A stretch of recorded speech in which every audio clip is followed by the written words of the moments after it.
Like Sri Chaitanya Prabhu had come, His Grace Sri Chaitanya Prabhu gave the first unit. Sanatan Prabhuji, till now, Chaitanya Chandra Prabhu, Madhav Seva Prabhu, Samapan Gopru. So yours is the fourth unit. So His Grace Sanatan Prabhu has been coming from if you see, he was in NIT Tirchi in his first year of engineering in 2008. That time he got connected, he got a Bhagavad Gita. Before that only, Prabhuji was reading Bhagavad Gita, and then he got connected. And Radheshyam was directly involved in cultivating in Krishna consciousness because that was the first match. Then he has been under his guidance since then. Then over a period of time, he worked, joined 2013, and last 9 years done tremendous services. So Prabhuji has sent his introduction, but as I know him very closely, he has been teaching a lot of devotees. Basically, you can tell him like a professor of spiritual studies involved in doing a lot of programs. He was a backbone, a main steerhead for cultivating NIT Tirchi students, starting NIT Tirchi Boys, then DY Patil, AIT, now MIT Alandi also, and then Radheshyam Prabhu had sent him for Karadi. It was a BYC Karadi, Bhaktivedanta Karadi. So it's an initiative of Pune temple where it's going to be coming up as a future further in 5-10 years. Independent temple itself as devotees come there. And most of you might be seeing him on Hare Krishna TV. See Dibat Prabhuji ke saath. So last weekend he was in Surat, and then Murtiman Prabhu had called me up. Now Sanatan Prabhu has come here. Initially in 2018, 19, we were in the same team and then we had gone there for VG contest. And recently he went as a Murtiman Prabhu had invited him for the youth program there. Is it true? Youth program. Yes, I had gone for youth program technically, but then he squeezed me out completely. Yes. Then he went for 6-7 programs he had arranged. He didn't leave me. Ekun Prabhu also called me up, telling Prabhu had come here. Yeah. So Prabhuji this is his, actually all devotees know him from Hare Krishna TV and other things, but personally, he's a very sincere practitioner. Amazing sadhaka. In first year to fourth year of his engineering, he had completed reading whole Bhagavatam. Very few people who within first 4 years complete Bhagavatam and then come to temple. By the time he had joined, it's almost like he was started reading CC. So it's like next 4 weekends, all of you are going to have nectar, the shlokas, the sections, and therefore specifically Bhishma, passing of Bhishma Pitama, we have arranged for him, and he'll be giving it. And apart from that, he has reached almost many students in last 10-15 years, online, offline. The number is more than 50,000, where he has touched people, and all over India, those inspiring youths, they come to Karadi, meet him, he cultivates personally to them, gives program, and he has done his Bhakti Shastri, completed his Bhakti Vaibhav, and completing the Bhaktivedanta soon. So we are in the same, somehow we have his association Bhaktivedanta also, which Radheshyam first have taken almost 10th can to completion, now 11th, 12th is remaining. So I requested him, he has agreed for this 1 unit. We hope in further future, in some cantos, he comes again as and when he gets time. So we'll welcome him to our Bhakti Vaibhav, this 2023 batch, by one standing Hare Krishna Mantra. Hare Krishna, Hare Krishna, Hare Krishna, Hare Krishna, Krishna Krishna, Hare Hare, Hare Ram, Ram Ram, Hare Hare.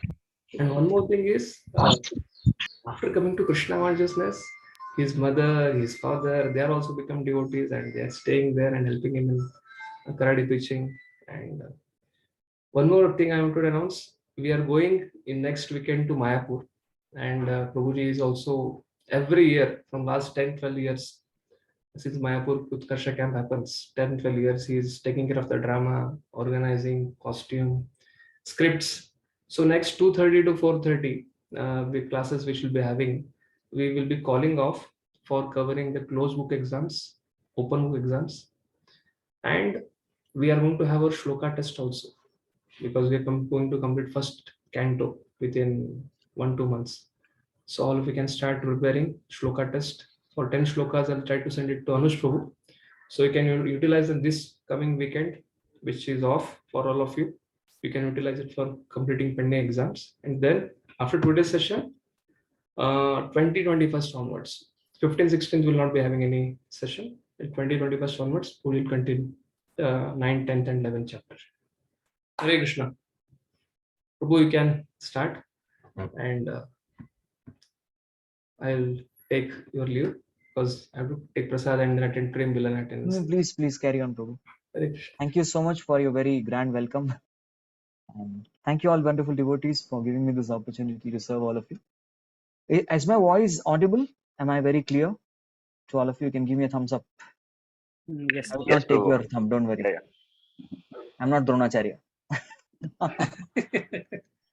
Nice. So all the while, what you can all do is you can keep your microphones muted and videos on, right? Because when videos are on, my enthusiasm will be full on. And if videos go away, then my enthusiasm also goes down. So please keep your videos on and no cheating. You have to keep it on till the end. So reserve those packets. Okay. Every 2 hours you have to give. So today's packets you please reserve for Bhaktivedanta. We'll start right off with prayers. Om Ajnanatimirandhasya Jnananjanashalakaya Chakshurunmilitam Yena Tasmai Shri Gurave Namaha श्रीचैतन्यमनोभीष्टं स्थापितं येन भूतले स्वयं रूपकदा मह्यं ददाति स्वपदान्तिकं वन्देऽहं श्रीगुरोः श्रीयुताः पदकमलं श्रीगुरून् वैष्णवांश्च श्रीरूपं साग्रजातां सहगणा रघुनाथान्वितं तं सजीवं साद्वैतं सावधूतं परिजनासहितं कृष्णचैतन्यदेवं श्रीराधा कृष्णपादान् सहगणा ललिता श्रीविशाखान्वितांश्च नमा ॐ विष्णुपादाय कृष्णप्रेष्ठाय भूतले श्रीमते भक्तिवेदान्त स्वामिन्निति नामिने नमस्ते सारस्वते देवे गौरवाणी प्रचारिणे निर्विशेष शून्यवादी पाश्चात्यदेशतारिणे नमो महावदन्याय कृष्णप्रेमप्रदायते कृष्णाय कृष्णचैतन्य नाम्ने गौरतुषे नमः हे कृष्ण करुणा सिन्धो दीनबन्धो जगत्पते गोपेश गोपिकान्त राधाकान्त नमोस्तुते तप्तकाञ्चन गौराङ्गी राधे वृन्दावनेश्वरी वृषभानुसुते देवी प्रणमामि हरिप्रिये वाञ्छाकल्पतरुभ्यश्च कृपासिन्धुभ्य एव च पतितानां पावनेभ्यो वैष्णवेभ्यो नमो नमः जय श्री कृष्ण चैतन्य प्रभु नित्यानंद श्री अद्वैत गदाधर श्रीवासादि गौर भक्त वृंद हरे Krishna Krishna Krishna Hare Hare Hare Ram Ram Ram Hare Hare. Hare Krishna, dear devotees.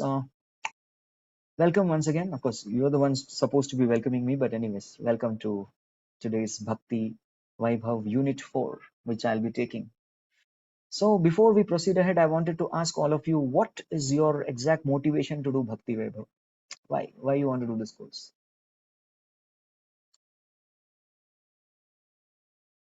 Anybody? Yes. To get deep knowledge of Srimad Bhagavatam Okay, to get a and deep to knowledge. implement those things in our personal life. Mhm. So for deep understanding and application of Srimad Bhagavatam, the principles of Bhagavatam. Thank you. Anyone else?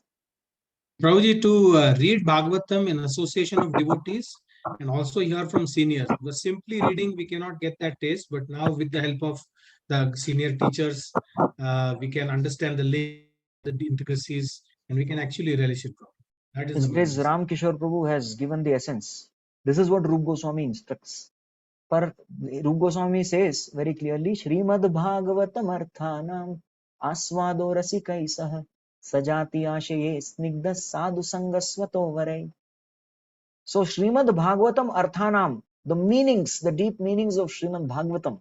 Yes? Arthanam Aswado, relish. Relish the beautiful meanings of Bhagavatam. Aswado Rasikaisah, along with those devotees who have great juice for Bhagavatam. Rasika Bhaktas. And Sajati Ashe, we are of the same class, the same category. We want to come, like you're all Bhakti Vaibhav students, right? So that's the same category. Sajati ashe snigde. Snigde means you have very thick relationship with each other. So with devotees having good relationship, you come together and hear Bhagavatam. Sadhu Sanga Swatovare. At the same time, we hear from other sadhus, and Swatovare are those who are more experienced and senior to us in Krishna consciousness. This is exactly what Rupa Goswami says in the NOD. Thank you, Ramkrishna. Anyone else? I guess. Hare Krishna Prabhuji. Yes, Prabhu. Madan Mohan Prabhu. Yes, Prabhuji, by studying ourselves, we do not get that relation. But after hearing from senior devotees, so many brahmachari, they are having so many, experiences, their life, realizations. We get motivation. We get the sense of Bhagavad, what you said, and we can progress in Krishna consciousness right way. And That is what our purpose of coming. Yes. Realizations. And actually, that's what is Bhagavatam. What is Bhagavatam? It's about realization. Yes, Swanubhava Akhila Shruti Saramekam. What does Sukadev Goswami speak? Sukadev Goswami does speak Bhagavatam that he's learned from his father, but does he speak it like a parrot? He's a parrot, but he speaks it out of his own realization. Yes, Swanubhavam Akhila Shruti Saramekam. So what anubhav, what experience, what realizations he's got, he's spoken that very beautifully. So similarly, when we speak the Srimad Bhagavatam, of course, it is said very clearly, every single speaker of Srimad Bhagavatam should actually think that it is Shukadev Maharaj who's speaking through me. Yes, it's actually Shukadev Goswami who's speaking the Bhagavatam, and we are simply just trying to be a good instrument in the hands of the Guru Parampara, and the Bhagavatam is coming out in flow with us. It's Shukadev Maharaj. And again, ultimately, the content is all given by Krishna. Vasudeva Swatam Devam Kamsa Chanura Mardanam Devaki Paramanandam Krishnam Vande Jagadgurum. So Krishna is a guru who's giving us, supplying us with the Sambandha Gyan, the transcendental knowledge. Right? And who are we? We are simply acting as instruments. And that's how the realize. So as Anubhavam. So what a speaker has is one's own realization and experience. But somehow very unfortunately I have only one realization.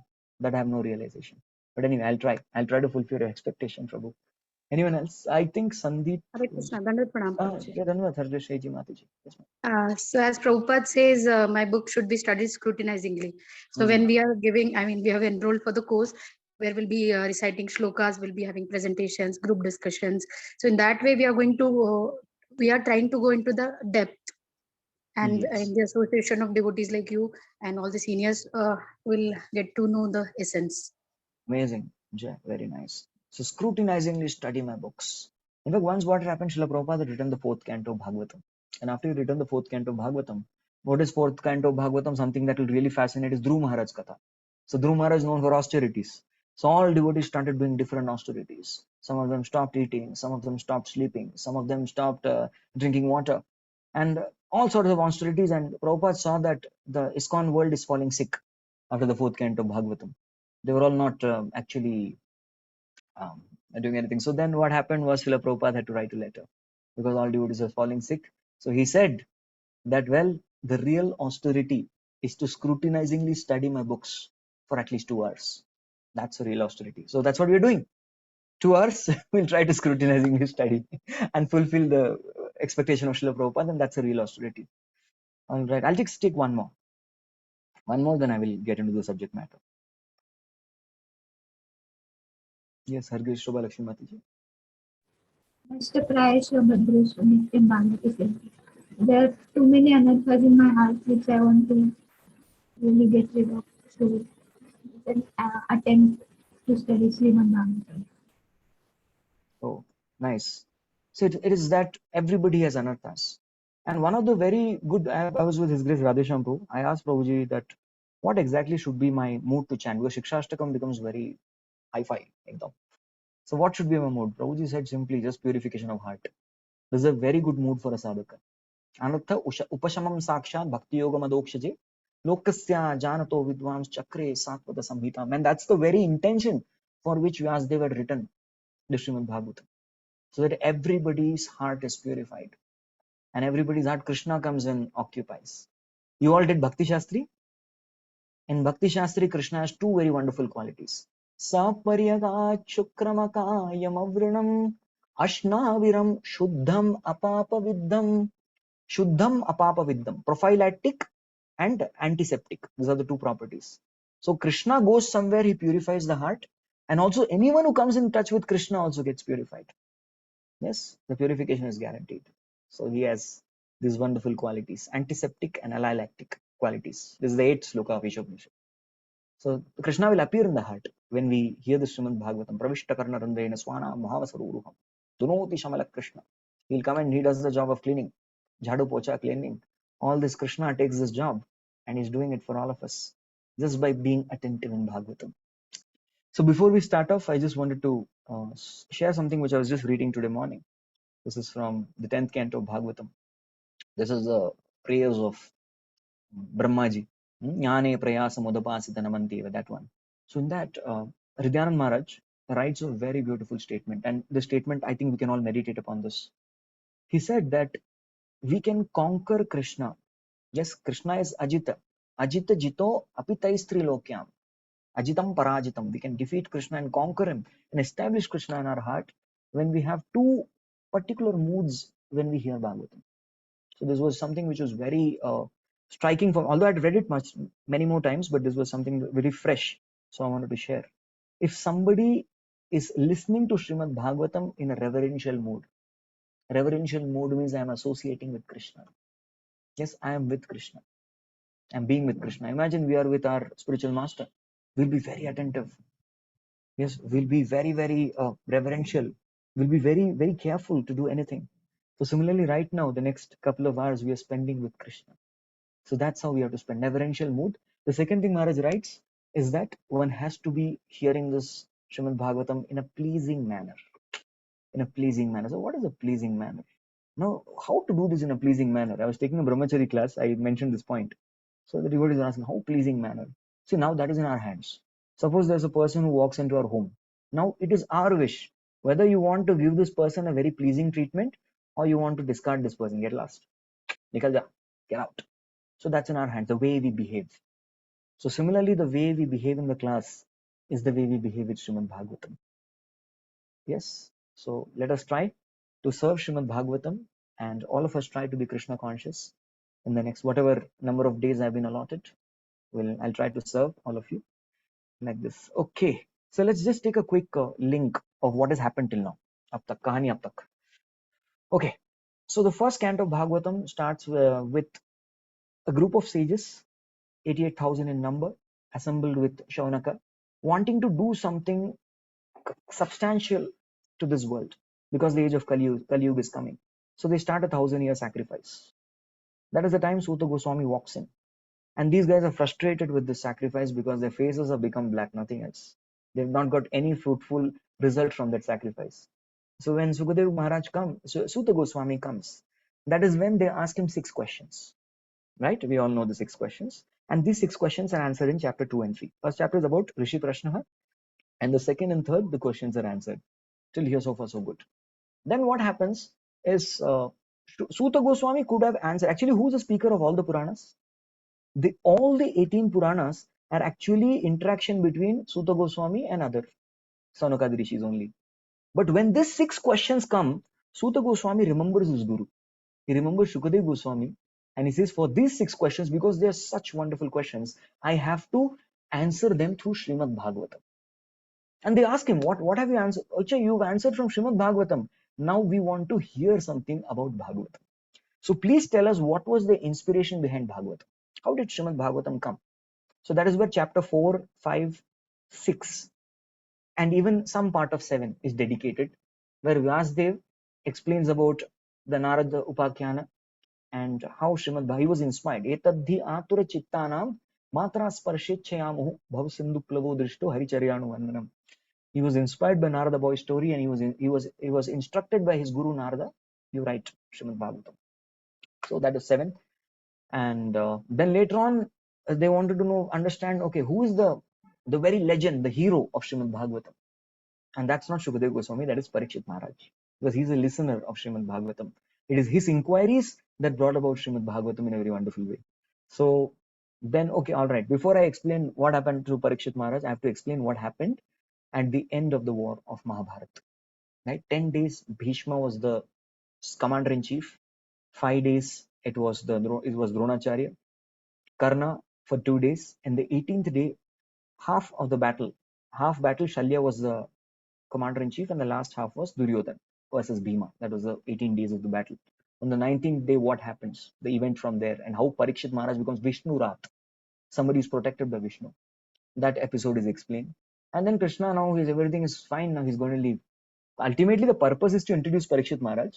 So he's introduced there as Vishnu Rat. But then Srimad Bhagavatam takes a detour in this section. Okay, fine. So then Krishna is wanting to leave, and Kunti Maharani stops him with her wonderful prayers. And then after that, after all the prayers are over, they insist Krishna upon staying. Please stay back. Don't go. Please, we want to be with you. And Kunti Maharani goes to the extent of even asking miseries and problems and troubles and trials. We don't mind, as long as Krishna is with us. We have no problem. In the end, he finds Yudhishthira Maharaj very despondent. Because he becomes very guilt-ridden. He feels that I am totally responsible for all this menace that is caused. So many soldiers died on the battlefield. I am the cause. So Krishna tries to pacify Yudhishthira. Now my spiritual master says that it was Krishna who was putting the point in front of Yudhishthira Maharaj, and Krishna within the heart as Paramatma was telling, don't get convinced. And Yudhishthira Maharaj was saying, sorry, I'm not convinced, please. Then Krishna says, all right, don't give up, don't lose hope. I'll take you to Vyasdev. Please, he's the senior most devotee. I'll take you to some more senior devotee. Please come. And then he tells to Vyasdev. And Vyasdev is a person who has given all the scriptures to the humanity. So he starts explaining to Yudhishthira Maharaj based on all Shastras, Niti, Dharma, everything, all varieties of Shastras. He starts presenting and informing. Yudhishthira Maharaj listens. And Krishna within the Paramatma, as a Paramatma in the heart, tells, don't get convinced. And then Yudhishthira Maharaj says, no, I'm not convinced. And then enters this chapter where Krishna is going to actually convince Yudhishthira Maharaj or pacify Yudhishthira Maharaj through his own grandsire, Bhishma Dev. So what is the lesson behind this section so far that has happened? Krishna is the Supreme Lord. Vyasa represents Shastra. But the principle of taking shelter of a Bhagavata is more important than even taking shelter of Shastra or Bhagavan.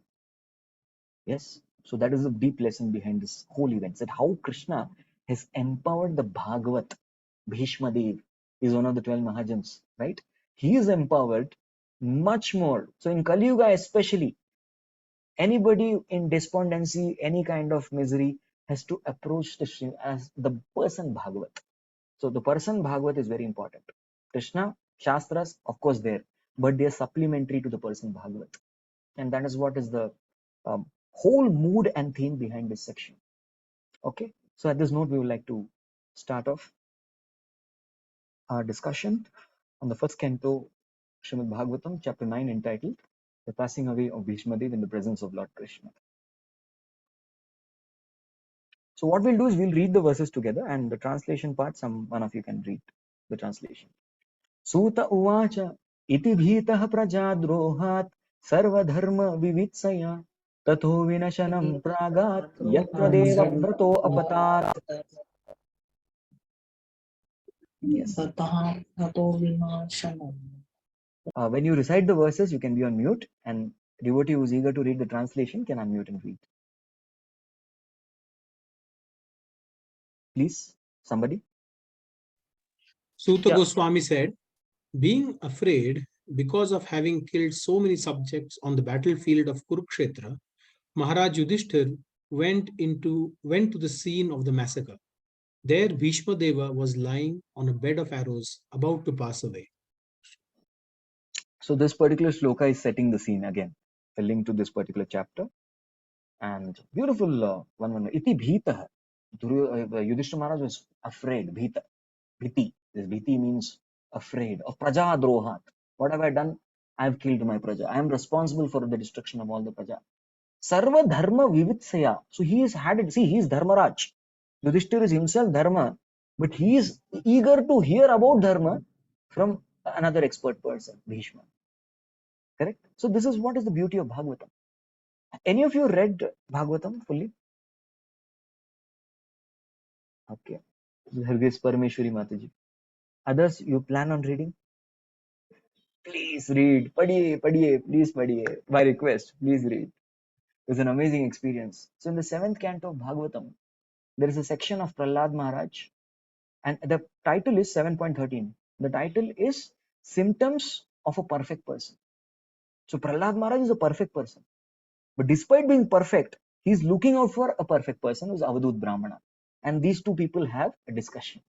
So similarly, here also we find the same theme, that Yudhishthira Maharaj is a dharmagnya, but he is finding out another dharmagnya in order to associate and learn the depths of dharma. So that we find that this is the characteristic of every Vaishnava, that they look for higher association in order for upliftment. That's what he's doing. Tato vinashanam pragat. Yes. So he went there to the place where the vinash took place. Vinashanam is that battlefield of Kurukshetra. Pragat. He went there. Yatra deva vrato. Deva vrata is Bhishma apatat, where he had fallen. He was lying down. So he went there. Yes. So here, this word vivits, I'll show you the word. Acharya has also given good commentary. I'm just trying to read that also. Vivitsaya. This means to examine. So our Yudhishthira Maharaj went to examine two things. Number one, he went to examine Bhishma. Is he still there? Is he still alive? Is he in a position to give me association? So to just inquire about Bhishma. How is he? And the second thing that he went to examine was, have I lost all sense of judgment? He wanted to examine his own heart. He wanted to examine Bhishma, and he wanted to examine his own heart. Have I lost all sense of judgment? Did I commit a blunder? So these are the two things he went to examine there. That was the intention of Yudhishthira Maharaj to go there. So in the purport, what Srila Prabhupada does is he summarizes the entire chapter. So I just wanted to give you also the summary of how we are going to do this. This is my lecture plan. I'll share it. Of course, like things will change. The dates will change. So what we'll be doing is we will be taking today these two sections. We'll be going till verse number 17. So Pandavas and sages assemble at Bhishma Dev's deathbed. And the second section that we'll take today is Bhishma pacifies Yudhishthira. So till the time Bhishma Dev is going to pacify Yudhishthira Maharaj, we'll see. So this first 10 shlokas, what they speak about is the assembly. Everyone is coming to assemble to see Bhishma Dev. That is one section we're going to see. And the second section that we'll see is Bhishma pacifies Yudhishthira. Okay, what does Prabhupada say in the purport? Let's find out. So Prabhupada says what is going to come ahead. He says that in this particular chapter, you will find, see now directly the camera. See, Bhagavatam is very expert at moving the camera. Yes. Now, where is the camera? The camera is all on Bhishma Dev. But actually, there is always one angle given for Krishna. You will find this in the whole chapter. In the whole chapter, Bhagavatam never ever loses track of Krishna. And that is why Srimad Bhagavatam is called as Amalam Puranam. All other Puranas, they diverge into different topics. There are 10 topics of any Purana. Mahapurana. Atra Sarga Visargascha Tana Pochana Mutsa Manvantra Ishanukata Nirodha Bhuktirashra. 10 topics are there. But the Srimad Bhagavatam is that where Krishna is always there in the focus. So this particular chapter says it's Krishna's will which will always triumph. Whatever Lord desires, that will happen. So it was Lord's desire that Bhishma Dev enlightened Yudhishthira Maharaj. Yes, Bhishma Dev gives that speech. So whenever somebody takes a post, usually what happens is there are seniors, superiors who give them a motivation talk, an inspiration. So Krishna wanted Bhishma to take the mic and speak. He didn't want to speak. So he wanted Bhishma to take the mic. Prabhuji, you take the mic and speak. He wanted that to happen. So more majorly, it's about Bhishma who's going to tell Yudhishthira Maharaj about his occupational duties. And number 3, you will also see an ideal person, an ideal art of living. So we know, we have read the Bhagavad Gita. The Bhagavad Gita 8th chapter is about attaining the Supreme. So there Krishna focuses upon the Bhakti Mishra Yoga process initially, and then he speaks about the pure Bhakti. Shuddha Bhakti is also there. How at the time of leaving, how should be one's consciousness? So you will see that all the principles taught by Krishna in the Bhagavad Gita 8th chapter, Bhishma Dev is going to apply that. Yes, he's applying those principles of the 8th chapter of Bhagavad Gita when he's about to leave. So Gita is the theory, Srimad Bhagavatam is the practical application of the theory. There is a connection between Srimad Bhagavad Gita and Srimad Bhagavatam, which is there. Okay, so now here Prabhupada also writes in the purport that this great warrior is going to pass away, and it attracted the attention of all the contemporary elites. So all the great sages, they all great souls, they got attracted and they assembled there. So some section we're going to discuss about this. So one may have a question. There was no WhatsApp group to broadcast that Bhishma Dev is passing away. Come on, everybody, please log in. log in nahi. Join in for the celebration of passing away of Bhishma at 5 p.m. in presence of the Chakravarti Samrat Yudhishthir Maharaj. Please be there. Prasadam serving will start at 9 p.m. Nothing like that. There was no promise of prasadam. Yes. When do we go for program? When we know the timing is created, clearly communicated. When we know the speaker, who is the speaker? Speaker should be somebody very exalted. Okay, exalted speaker is there. We know the theme of what is going to be spoken. We will check with other. मेरे counselor आ रहे हैं क्या? वो नहीं आ रहे, चला मैं भी नहीं जा रहा. So somebody is going to come. Who else is going to come there? We find out. Find आप जा रहे क्या? प्रभु जी आप जा रहे? आप नहीं आ रहे, ठीक मैं भी नहीं जाता. And then people may go, बारिश भी गिर रहा है ना, बहुत दूर है ना, नहीं जाते हैं इस बार. So somehow after COVID, now all of us, no, I'm not talking about this forum. I'm not talking about this forum. We all become lazy. सब online करना चाहते हैं हम लोग, है ना? I'm not targeting this forum. I'm just telling, I'm talking for myself. We become very lazy. हमको जाके personal association नहीं लेना है. But Bhagavatam repeatedly talks about it. The rest is we are just within Pune. All of you from Pune, right?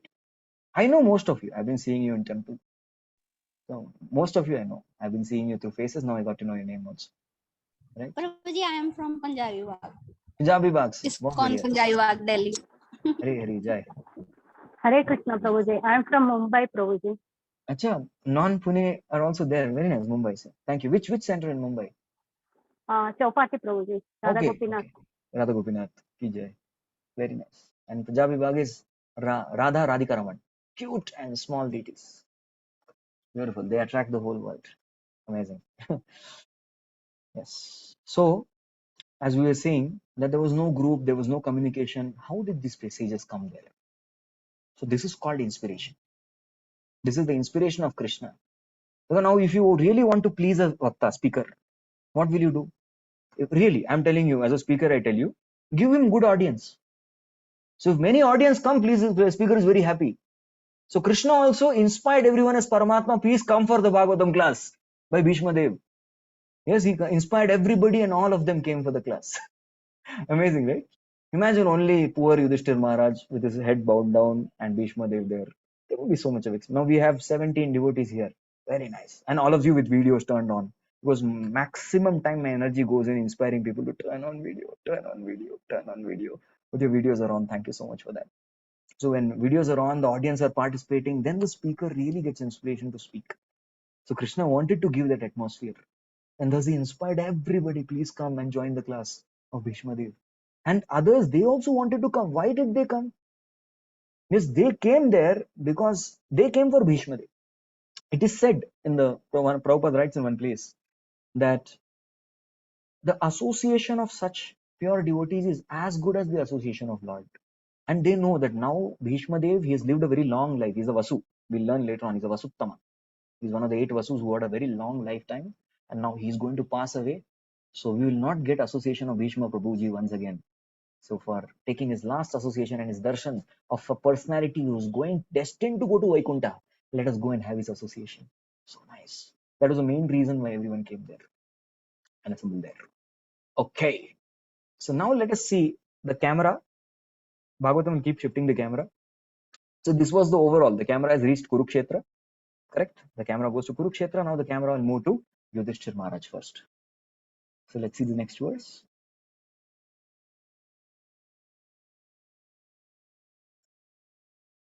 Tada te bhratarah sarve sad ashvai swarna bhushitaihi anvagachan ratair vipra vyasadhomyadayastatha.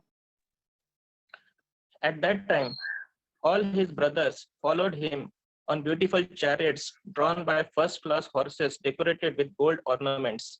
With them were Vyasa and rishis like Dhaumya, the learned priest of the Pandavas, and others. There is no big purport in this verse. I'll just check if I have some points. Okay, no, we'll proceed ahead. So here what is said is Tadate Bharata Sarve.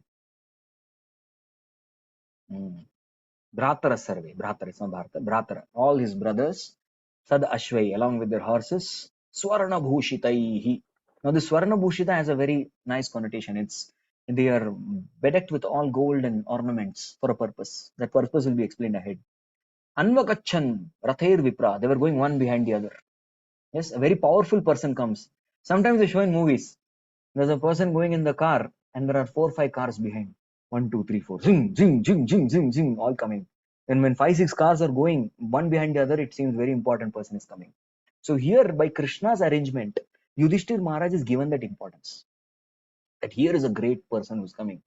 I remember once His Grace Radheshyam Prabhu had gone to a program and he asked me to accompany for playing mridang. So I had gone with Prabhuji to the program, and everybody that particular, would not like to name that forum, but they all came with garland and so many officers. And we just went in one car. Yes. And sometimes I also drive for Prabhuji. I drive and take Prabhuji as I had to. And we both got down and we went. And the people were shocked. They were asking, Radheshyamji? I said, yes. President ISKCON Pune, Radheshyamji? हाँ, President ISKCON Pune, Radheshyamji, यही है. That's what I said. हमको लगा president मतलब 10-12 गाड़ी आएंगी, बड़े-बड़े लोग आएंगे. He will be flanked with all his his entourage and his group. ये तो अकेले आदमी 5 फुट 5 इंच के आ गए बाहर. What is this? They were not able to digest it. Then I had to tell them. I was explaining. हमारे प्रभु जी बहुत simple है. हमारे प्रभु जी जो है बिल्कुल रिसोर्स नहीं वेस्ट करते. हमारे प्रभु जी ऐसे है. I was trying to explain, but they were not able to take it. अरे प्रेसिडेंट है इस्कॉन के, इतना बड़ा मंदिर, और अकेले आ रहे हैं. अकेले का मैं आया ना, 2 लोग आ रहे हैं. They were not able to digest. It's an amazing setting made by Krishna, that line after line there is a caravan of all these horses who are going. Anvakachan Ratir Vipra Vyasa Daumadeyastat, and he's got Vyasadev and Dhaumya Rishi. What is the significance of Vyasa and Dhaumya? We're going to see in the purport in the next verse. So amazing. So now you see this, why Krishna is doing all this. Swarna Bhushita. Why he's making all these arrangements? We're going to find out the mood of Krishna. See, one camera is always with Krishna, and the other camera will keep zooming everywhere else. So that is Srimad Bhagavatam. Yeah, let's move on to the next verse. भगवानपि विप्रर्षे रथेन स धनञ्जयः सतैर्व्यरोच तनृप कुबेर इव गुह्यकैः.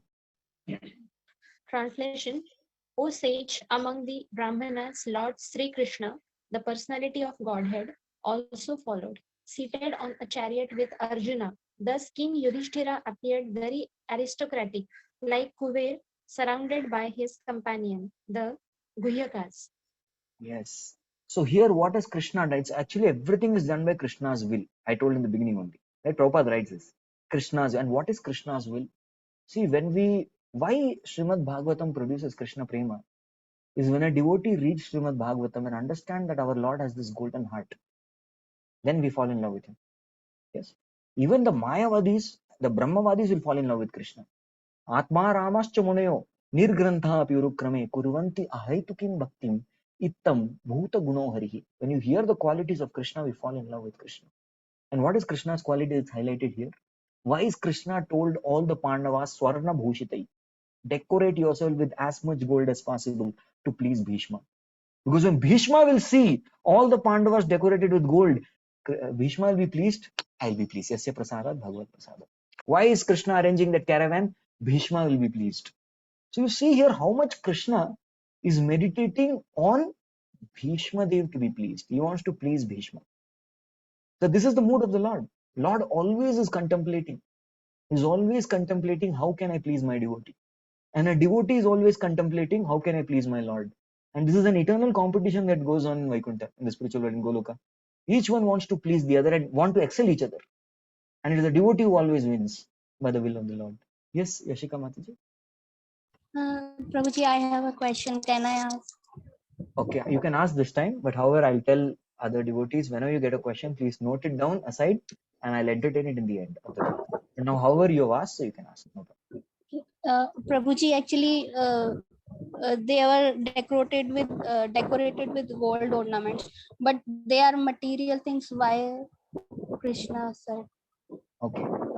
So ultimately, we need to understand one thing, that although these substances and objects are all material, yes, they are material. They ultimately matter. You're not going to take a single ounce of gold when you depart from this world. But here, there is a principle involved.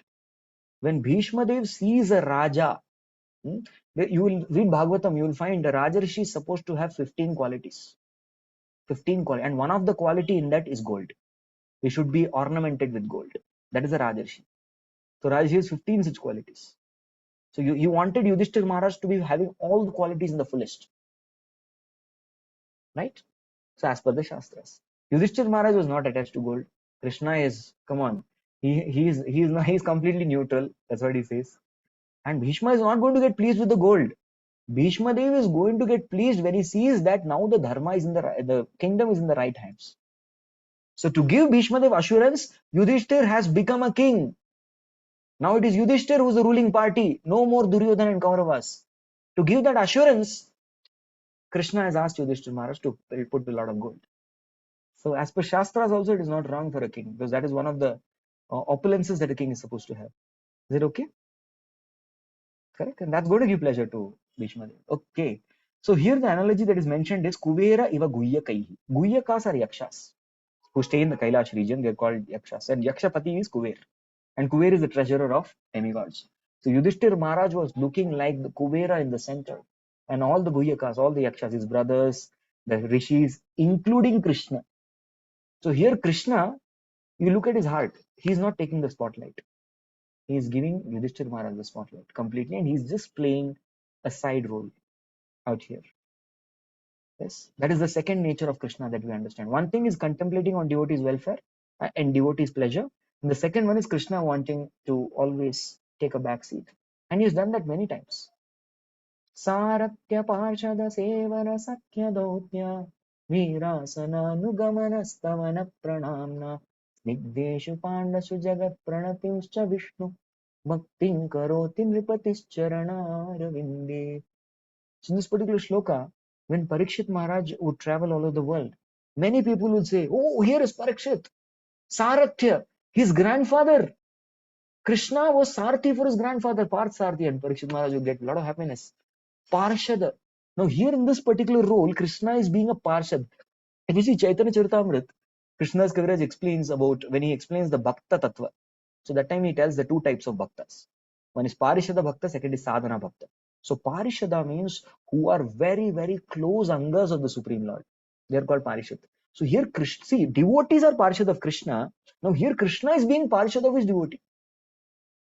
Yes, this is called Saushilyata. Saushilyata. Krishna's very, very modest quality, Saushilyata. So this is what enchants the heart of all Vaishnavas, that Krishna is doing this Saushilyata. So he followed Yudhishthira, Anugamana. He was not the leader. Yudhishthira is leader. He's just playing a side role. And Krishna loves to do that, always. Even when Yudhishthira Maharaj's term of incognito, Ajñatavas, was completed, they all assembled there. And all the kings, Drupada, Virat Desh, Raja, all of them are discussing. What they're discussing, how to get back the kingdom from these Kurus. They are not giving it. How dare they can say like that? We should do something about it. Let's wage a war. They say, no, they are after all our relatives. Let's not wage a war. And Balram is the leader of the assembly. And there Krishna is keeping mum. He's just keeping silent. He's not speaking anything. So every discussion happens. And finally Balramji says, see, there is a person who's very intelligent, who can speak and convince anybody. And that person is Krishna. And now he's sitting quietly. So Krishna always plays a low key. He doesn't speak. And then Balram instructs him, then he agrees to be a Shanti Dut. And he goes several times. It said about 17 times he goes, taking different proposals to the Kauravas. But till then he doesn't speak. He plays a very small, low key. That's what we say. So that is the quality of Krishna. Again, even when Jarasandha was killed, who gave the idea? It was Krishna's idea. But did he ever advertise that? अरे भीम ने मारा ठीक है, idea किसका था? मेरा idea था. मेरा आइडिया नहीं था तो कृष्ण भीम को मार सकता था क्या उसको? बिल्कुल नहीं. So he never said that. In fact, when they had to report to Yudhishthira Maharaj, Krishna says, Bhim Bhaiya, you go first. And then Yudhishthira goes and reports, Jarasandha is gone. The thorn in the root is gone for Rajavidyalaya. And Yudhishthira Maharaj gives him embrace. Well done, Bhim. Then Krishna says, Arjun, you go. Then Arjuna goes there. And then he says again, Bhaiya, done. Jarasandha is done. Well done, he says that. And last, Krishna in the end, he walks and goes to Yudhishthira Maharaj and says that I have humbly traveled with these two great personalities to assist you in picking away this thorn of the Jarasandha from the Rajavidyalaya. Okay, wonderful. Then Yudhishthira Maharaj congratulates Krishna also. Yes. So, Nayakanam Shiroratnam Krishnastu Bhagavan Swayam. The Shastras explain that among all the very great noble characters, Nayakanam Shiroratnam, he is the crest jewel. He's the best, but he never takes the spotlight. He always plays a side role, a sidekick. The modern lingo says that. He plays that role and allows his devotees to go in the front. So this quality of Lord is highlighted here in this section. Okay. So now the Pandavas are going to, now they met, everyone is reached. So we go ahead. Drishtva nipatitam bhumau divaschutam imamaram pranemu pandava bhishmam sanugah sarachakrina. Seeing him lying on the ground like a demigod fallen from the sky, the Pandava king Yudhishthira, along with his younger brothers and Lord Krishna, bowed down before him. Sanugah saha chakrina. See, here Sa Anugah, here all his followers, his brothers, everyone, and special mention is given to one person. Who's that? Chakrina. Chakrina is a person who holds the Sudarshan Chakra. So here now Prabhupada writes in the purport, why Krishna bowed down to Bhishma Dev? He is Supreme Lord. Why did he bow down? Chakrina, this Chakri, who is carrying the Sudarshan Chakra. If you read the 9th canto of Srimad Bhagavatam, Ambarish Maharaj praying to the Sudarshan Chakra, there he actually glorifies the Tattva of Sudarshan. Who is Sudarshan? Very beautifully, it's must read. I'm sorry I'm giving you too many homeworks. The homework nahi hai, it's voluntary. Okay? Nahi pada to bhi chalega. But I'm just telling, I'm creating a hunger in all of you to read Srimad Bhagavatam. That's it. So 9th canto, there he mentions about the Sudarshan Tattva. So there he mentions that it is Sudarshan Chakra from whom the entire creation has sprung about. He mentions that. That's how he addresses Sudarshan when he wants to beg forgiveness for Durvasana. So that holder of such a Sudarshan Chakra is called Chakrina. That's a name given to Krishna, Chakrina. Yes. So we'll just read the purport. It's a beautiful purport which explains why Krishna also bowed down. Yeah, please read. Lord Krishna was also a younger cousin of Maharaj Yudhishthir, as well as the intimate friend of Arjuna.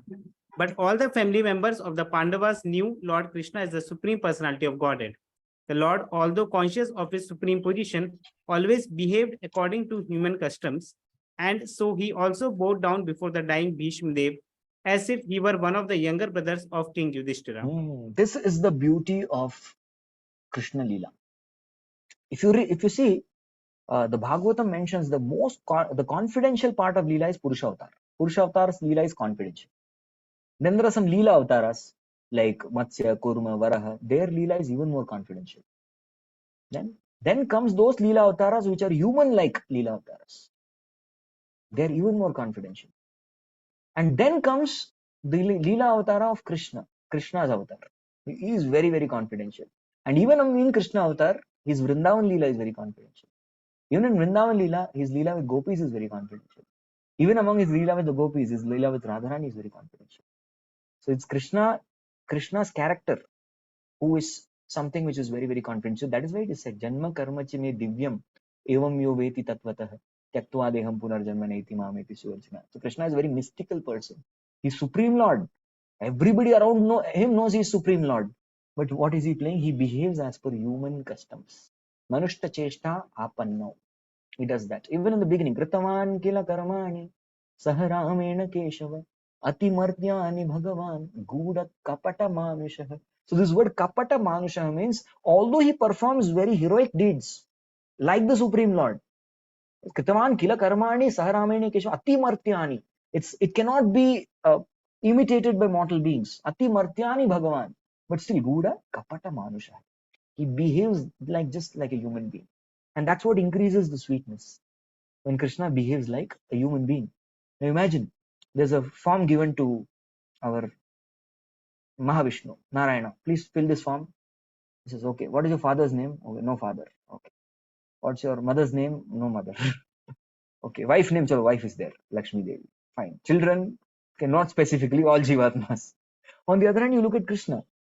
His form is so, my God, very, very amazing. Tell Krishna, father's name, किस बाप के बारे में बोल रहे हो? वृंदावन वाला या मथुरा वाला? He has options. Mother's name, बताओ कौन सी माँ बोलूं? वृंदावन वाली या मथुरा वाली? Wife's name, which one should I write? I have 16,108 form बचेगा ही. So like that, Krishna is very, very amazing personality. among all the Shastras. And so his behavior is like that. Manushya Cheshta Apanna. That's something which makes Krishna a very sweet Lord. It's called Akhila Rasamrita Murti. Yes, even Lord Ram had a Manushya Cheshta. I was attending a seminar by his Grace Radhesham Prabhu, Rama, and he had taken a very beautiful seminar. There he was mentioning that Lord Ram also had friends.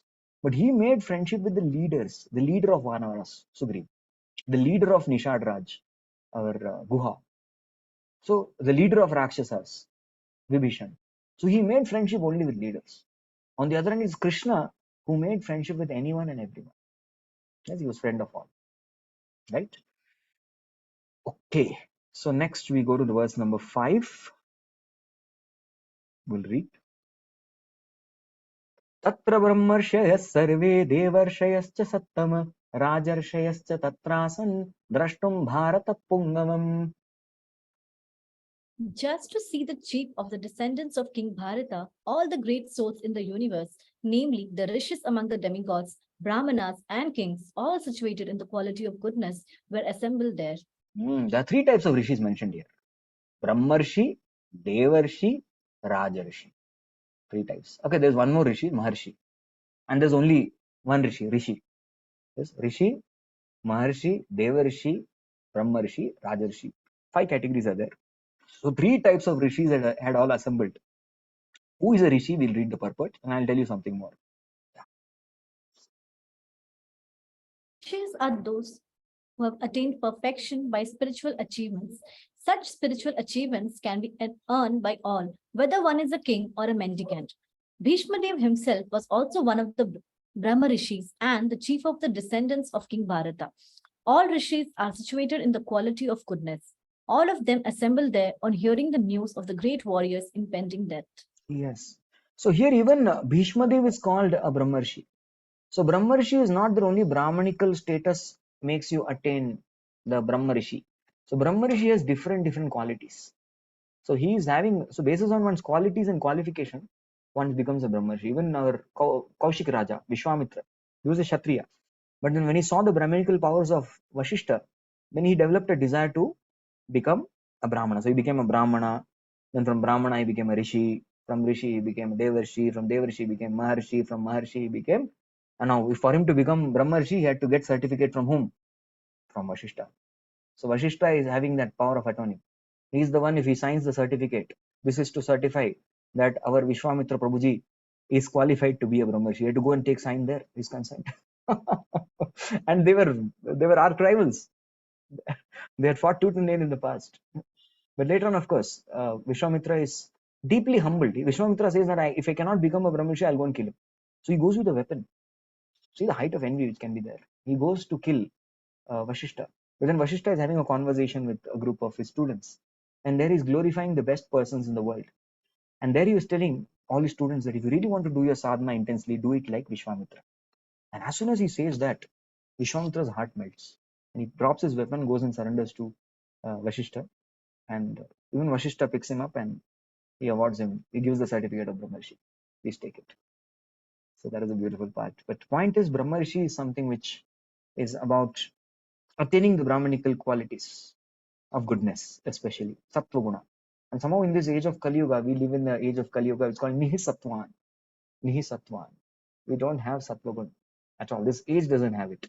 And even if you have some Sattva Guna quality, Kalau Sattva Haram Pumsam. The age of Kali Yuga is especially known to steal one's goodness. Whatever Sattva is there, it takes it. It takes it off. And that's why it is very important that we remain protected in association of devotees. So this kind of forums where we come and discuss Srimad Bhagavatam, Bhakti, Vaibhav, etc. This is for us to protect the Sattva. If we have Sattva, we can understand Tattva. In order to preserve the Tattva, we need Sattva. So that's very important. Our habits, everything. Our habits, our lifestyle. Ahara Shuddha, Sattva Shuddhi, Dahar, Sattva Shuddha, Dhruva Smriti, Smriti Labde, Sarva Grindinam, Vipta Mokshana. Starts with the Prasadam, Yukta Ahara, Yukta Vihar, the kind of recreation that we do. The kind of recreation. Recreation for devotees is actually Sankirtan. We should be doing Sankirtans, we should be doing book distribution. Yeah, we can go for watching drama, Krishna Conscious drama. There was a drama festival, all devotees had come. So these are all things we do. The kind of recreations we do is very important. Nidra, Swapna, Yukta Swapna Bodhasya. Again, the lifestyle. when we are taking rest, when we are raising up in the morning. All these things put together, and the nature of our work, all these things put together preserve our sattva. Very important to do that. This is another definition of Rishi that Srila Prabhupada gives in the 4th verse of Bhagavatam, 1.1.4. It is Animisha Kshetre Rishiya Saunakadeha Satram Sargaya Lokasya Sahasra Satamagataha. That particular verse, he says Rishi has 3 qualities. This is called 3 C's. C. Number 1, a Rishi is one who's concerned about the general public. That's a Rishi. He's a very deep concern for the people in general, for their upliftment, for their advancement. Number 2, a Rishi is convinced in the principle of Shastras. The 2nd C. Convinced. Whatever is there in the Shastras, if we apply it, we'll definitely see success. And the 3rd C is compassionate.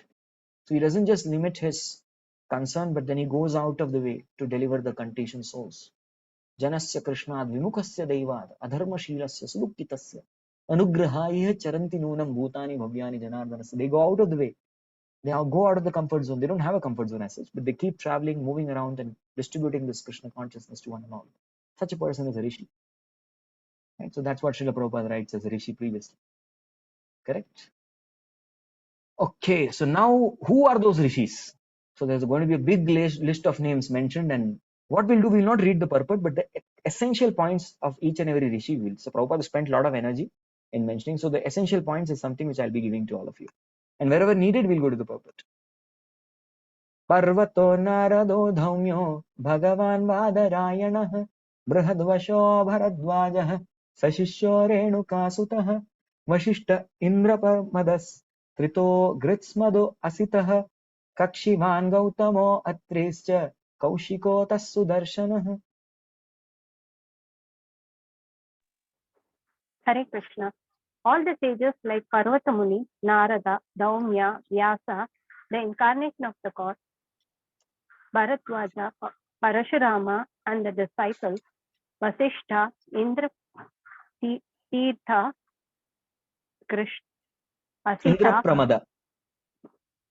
Yeah, Vasishtha, Indra Pramada, Tirtha, Krishna, Medha, Asishta, Sakshavan, Gautama, Atri, Kaushika, and Sudarshana were present. Hari. Thank you. So what Prabhupada has done is he has, okay, we can read as per numbering. Okay, I hope you're following that. Anushka, is that happening? Yes, Prabhuji. Okay, no problem. So I thought it was a message for me. Okay, so I didn't get a number. Okay, coming back. So these are all different names. Where do we hear Parvat Muni? Anybody? Does it ring a bell? Parvat Muni. कहाँ सुनते हैं हम लोग? Mrigari. Yes, Mrigari is past time. So that time in the end, when Narada Muni comes, he brings along Parvat Muni with him. So he is the Parvat Muni. So we hear about Parvat Muni. So I'll just tell a few things about Parvat Muni, which is mentioned by Srila Prabhupada. There are some around 7 points that he mentions. I've just enumerated it point wise. So one thing is Parvat Muni is always with Narada Muni. And it is said that for Parvat Muni, Narada is uncle. Yes. So Parvat Muni considers Narada like an uncle, and he considers his nephew. This is their relationship mentioned in the Shastra. And as you rightly said, that he comes in the Mrigari pastime, and he is also a transcendental spaceman, just like Narada Muni. He doesn't need any vehicle, no aeroplane, no airlines required to go from one place to another. And he also has passport and visa for every place. Sab mil gaya usko. Passport, visa, no expiry. Doesn't get expired. He's got that. So he comes under the category of Devarshi, just like Narada is a Devarshi. Yes, he's a saint among the demigods. That the realm of Swargaloka. He's a saint there. He is also Devarshi. Correct?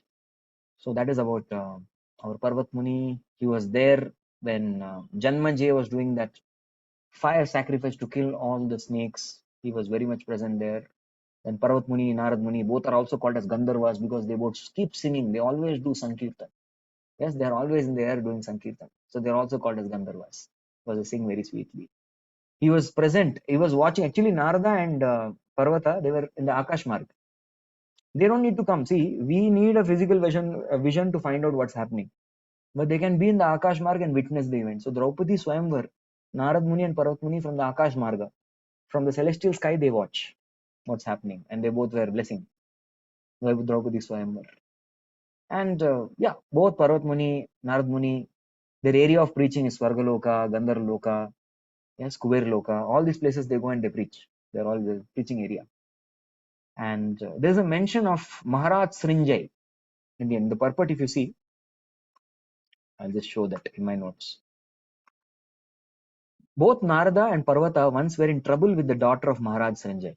Maharaj Srinjay got the benediction of a son from Parvat Muni. As such, what happens is Maharaj Srinjay is a king, and the time of Chaturmas comes. In the time of Chaturmas, they don't travel. The sages don't travel, so they stay in his house. And that time, Maharaj Srinjay's daughter, her name is some Swam Purana says Sushmita, some Purana says Damayanti. Their daughter, she becomes, she starts serving them. And because Narada is a very sweet singer, she becomes attracted to Narada. But Parvata and Narad, both of them love her. But Parvat Muni sees that she is giving special attention to Narad Muni. So that was the conflict that happened. But in the end, it was all resolved. And Parvat Muni and Sushmita get married. That's what happens. So Narad Muni remains Brahmachari. He doesn't change ashram. He's there. So like that. So that's what happens. So this is Parvat Muni. Narad Muni. Next comes Narad Muni. Okay. So Narad Muni, if you see, Narad Muni is in every Purana he is there. And especially in Bhagavatam, every single canto of Bhagavatam you will find Narad Muni. Right? He is there in every canto. You will see. This is one personality there in all cantos of Bhagavatam. Why? Because it is Vyasdev's Vyas Puja offering to Narad Muni, his Guru.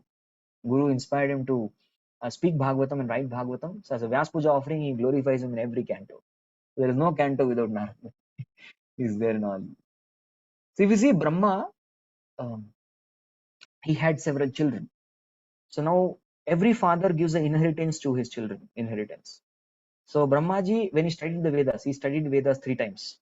Yes. And he extracted 3 principles. The principles of Karma Yoga, the principle of Jnana Yoga, and the principles of Bhakti Yoga. With 3 readings, he could extract that. And the Karma Yoga was inherited by Daksha Prajapati. The Jnana Yoga was inherited by the 4 Kumaras. And the Bhakti Yoga was inherited by Narada Muni. So he inherited the Bhakti Yoga from Brahmaji. And Narada came from the heart of Brahma. The heart. Every Putra comes from different limbs of Brahmaji. They're all Manasa Putras. And Narada Muni comes from his heart, from his deliberation, it is said. Correct? And if you see Narada Muni's preach, you all can tell me, who are all his students? A teacher is glorified to the degree his students are glorious. Who are all the disciples? Prahlad Maharaj, Dhruva Maharaj, Dhruva Maharaj, Valmiki, yes, Pragari, Vyasdev. I'll just show you my Bhakti Vaibhav presentation. When I was in Bhakti Vaibhav, I was given the topic innovative preaching of Narad Muni. I'll just show you that. If I have it, please check. So there I had made a PPT on Narada's different style of where all he has got preaching. So I had just made a list. I'll just show it to you all. So different. Womb preaching, Prahlad Maharaj. Children voice, Dhruva Maharaj. Literary club preaching, Vyasdev. Tribal preaching, Brigari. Youth preaching, IIT voice. IIT is Indian Institute of Tapasya. 11,000 boys joined PDC course, Brahmacharya Ashram, in 4 verses. Swarga preaching, Nalkuver Manigriv. Collaborative preaching, Chitragu Ketu with Anigra Muni. Highway preaching, Valmiki. Campus preaching, Prachetas. So any field, he's expert at all fields of preaching. Very cool. Amazing.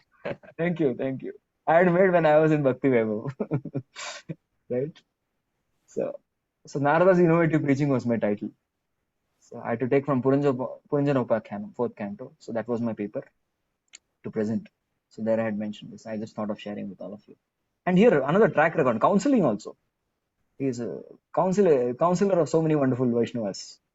See, this is track record of counseling. Yudhishthir Maharaj, Priyavrat Maharaj, Vasudev, father of Krishna is his counselor. Maharaj Uttanapad. So like this, he has a huge list of wonderful counselees. And he gives personal time and cultivates. So nice counselor, nice preacher. Because management nahi hai, no worries. That manager nahi hai. When we were in our school days, we used to have PCM, physics, chemistry, maths. Same thing when you come to ISKCON, it becomes preaching, counseling and managing. So Narad मुनि का managing तो नहीं है, but preaching counseling तो है, बहुत बढ़िया responsibility. Nice. So we all know that he has such wonderful students, and ultimately it is he who inspired the Bhagavatam. Okay. So next we go to Dhaumya Rishi. If you see, Dhaumya Rishi is the spiritual master of the Pandavas. If you see, Kripacharya is the Kula Guru. He is a Raj Purohit. He does all the official functions. But it's Dhaumya Rishi who has been the spiritual master, a prominent Shiksha Guru. And once Dhaumya Rishi was meditating in a place called Utkochaka Tirtha. So there he was meditating, and the Pandavas go there personally and they invite him. Dhaumya Rishi, please come and become our Guru. They invite him, please come.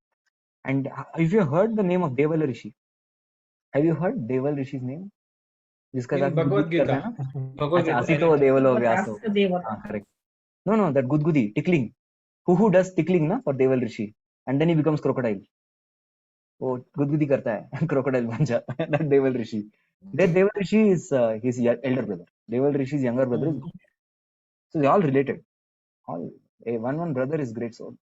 Right? Even Pandava, our Parvat Muni and Narada, they are uncle and nephew. So that relationship is there. So yes, so many kind of problems Pandavas to have, even in exile, they all used to hear Bhagavatam class from Dhaumya. He was always there to train them. In incognito, he instructed them. Ajnatvas kaise karna hai, how to do this. Because Pandavas are very charismatic personalities. They will be easily, their cover will be blown off very easily. But it is Dhaumya Rishi who trained them how exactly to stay. Okay. All right. Next personality is Vyasadeva. Now, actually, our Matsyagandha, who is Satyavati later on, she becomes, and Parashara Muni. They both meet by the will of Providence, and Parashara Muni unites with Matsyagandha to produce a child because he is inspired by the will of Providence. And they unite where there are Badara trees. The trees are called Badara trees. And because he is born amidst the Badara trees, he is also called as Badarayana. That's how he is addressed here, Badarayana. And if you see his name, actually, because the child was blackish in complexion, the name was Krishna. But because he was surrounded by smoke, Ayana. Smoke is Ayana. And he was also surrounded by, it happened in an island. So Dvaipayana. So his name becomes Krishna Dvaipayana. As such, Vyasa is a post. Yes, if you read the Brahma Vivarta Puran, it describes all the 71 Vyasas who are going to appear for all time in this entire Manvantara. All names are mentioned. The next Vyasa is going to be Ashwatthama. Ashwatthama will be the next Vyasa. That's why he's a Chiranjeevi. He'll stay to become a Vyasa. So Vyasa is a post. So Vyasa's name is Krishna Dvaipayana. He's also called Dvaipayana. He's called Satyavati Sutta, Parashariya, Parasharatmaja, Mahadarayana, Veda Vyasa, etc. These are all the different. So he's a Sahitya Sakyavesh. Yes, Sakyavesh means he's empowered incarnation. So there are many empowered incarnations. Prithu Maharaj is Bhupalana Satyavesha. Kumaras, the four Kumaras, they take care of four principles, Satyavesha. Jnana, Vairagya, Yoga, and Tapasya. These four Kumaras represent these four things. They also Satyavesha. Narada is Bhakti Satyavesha, preaching Krishna Consciousness. Then, so like that, all of them are. And Parshurama is Dushta Damana Satyavesha. So similarly, Vyasdev is Sahitya Satyavesha avatar for literature. Correct? So before you start any Puranas or you recite any studies, Vinarayanam Namaskritya Naram Chaiva Narottamam Devim Saraswatim Vyasam Tato Jaya Mudirayat. We should say Jaya. Jaya means what? Jaya Narottama, that's Krishna. Jaya Naranarayana, Jaya Saraswati Devi, and Jaya Vyasa. So we should say the Jai, Vyasdev ki Jai, and then that's when we begin Srimad Bhagavatam. Right? So we're taking blessings of Vyasdev. And Vyasdev wrote the Mahabharata. Anyone knows where he wrote Mahabharata?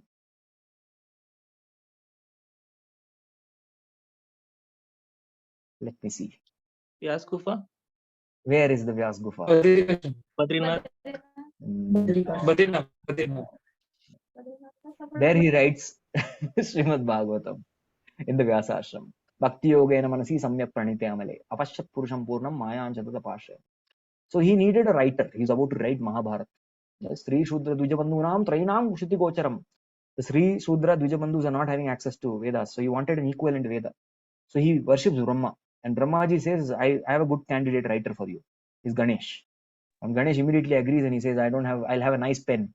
He breaks his teeth and begins to write. And Ganesh says, I'll be a writer only till the time you actually don't stop. You have to keep telling me. Keep dictating, I'll keep writing. Tum bolo, main likhunga. You're expert at speaking, I'm expert at writing. So again, this is the Vedic times. Whatever people do what you're good at. Vyasdev was good at narrating. Ganesh was good at writing. Similarly, if you see Mahabharata, Valmiki was very good at writing, but he was not very good at singing. So he taught the Ramayana to Lava Kush. They were very good at singing. So whatever you're good at, you do that. Correct? So they used to do that particular activity. Vyasa wrote, there's a place called Vedavyas near Rourkela. I'd been there. I was there with Dasarat Priya Prabhu, the head of Rourkela Center. He had taken me to that place. There's a Vyasa Nadi. There's a Vyasa Gufa there. That is where he sat and wrote the Mahabharata. That is the place, Rourkela. And it's a very mystical place. There's an underground tunnel which connects to the Vyasa river. So Vyasa, whenever he had to take a bath to do his Gayatri, he would come from the Gufa to the river, do his Gayatri, go back again and sit and continue dictating. So they used to only take Gayatri breaks to write Mahabharata. I'll tell you one more special thing about Mahabharata. Mahabharata has how many shlokas? Anybody? GK. One more. 18,000. Hi. 1 lakh.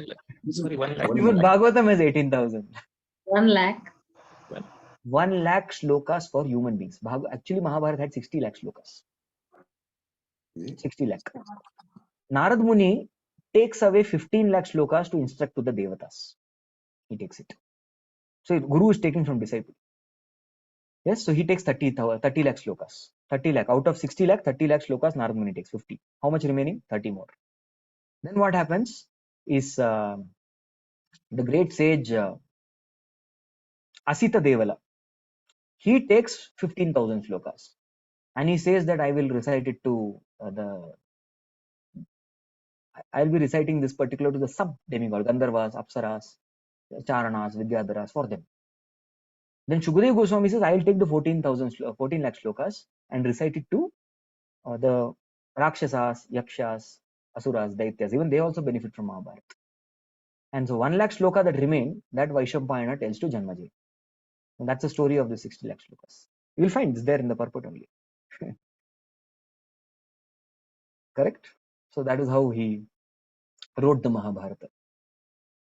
And later on he became despondent, then he wrote Srimad Bhagavatam. And then once he writes Bhagavatam, he says nothing else. What is the second shloka of Bhagavatam?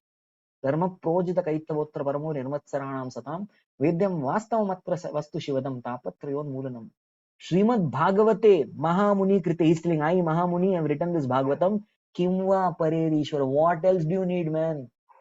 You don't need any other scripture. Bhagavatam pado. That's why we have Bhakti Vaibhav course, not Mahabharata course. Yes. So Bhagavatam is good enough, he says. Next, we have Brihadashva Rishi. So Brihadashva Rishi Brihadashva is one of the sages who taught the Katha of Maharaj Nala to our Yudhishthir Maharaj. Now, what is speciality in Maharaj Nala Katha? Because it's there in the purport. Some of you may have a doubt. What is this Maharaj Nala Katha? So this Maharaj Nala Katha comes in the Puranas. So Nala is actually a very heroic person.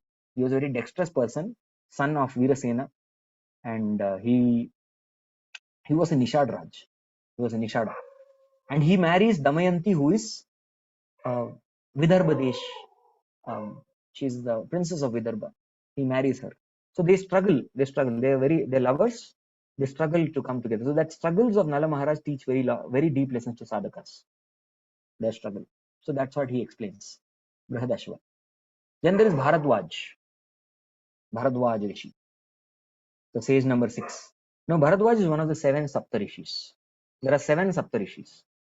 There's Atri, Pulaha, Pulatsya, Kratu, Marichi, Vashishta, Bharadwaj. These are the 7 Saptarishis. You will find this in the 9th canto of Bhagavatam. The 9th canto of Bhagavatam mentions the Saptarishis. So what do Saptarishis do? In this, see, this particular Manvantra, they are the Saptarishis. So these Saptarishis have only one function. Whenever the Kali Yuga ends And the Satyuga is starting, they come to establish Sanatan Dharma again. So Satyuga, they come to establish Sanatan Dharma. They again teach people about Krishna consciousness. So Bharadwaj is one of the Saptarishis. And well, there's a story about Bharadwaj Rishi, that there was a Ghritachi. There was a heavenly lady Ghritachi who happened to come when Bharadwaj Rishi was taking bath. And he discharged the semen, which he retained in a pot, in a drona. And from that comes Dronacharya. So Dronacharya's father is Bharadwaj Rishi. Yes. Then comes Renuka Sutta. Who's Renuka Sutta? Anyone? Parashuram. Balramji. Parshuram. Parashuram. Balramji is Rohini Sutta, not Renuka Sutta. Rohini Sutta is Balram. Renuka Sutta is Parshuram. You know the story of how Parshuram was born? Okay, I'll tell you very quickly. Actually, there was a king, Gadi Naresh. So Gadi Naresh was there. He had a Brahmanical wife, and his mother was a Kshatrani. The mother-in-law was Kshatrani, wife was Brahmana in Varna. So what happens is he wants to actually get a son for both his mother-in-law and for his wife. Both of them want a son. Now mother-in-law wanted a Kshatriya son and wife wanted a Brahmanical son. So he prepares 2 sweet rices as a result of Putra Kamishta Yajna. Kheer comes, he gives it to both. So mother-in-law thinks, oh, this fellow is attached to his wife. He'll be giving something better to wife. So I will take her kheer and my kheer I'll give her. I say exchange ho jata.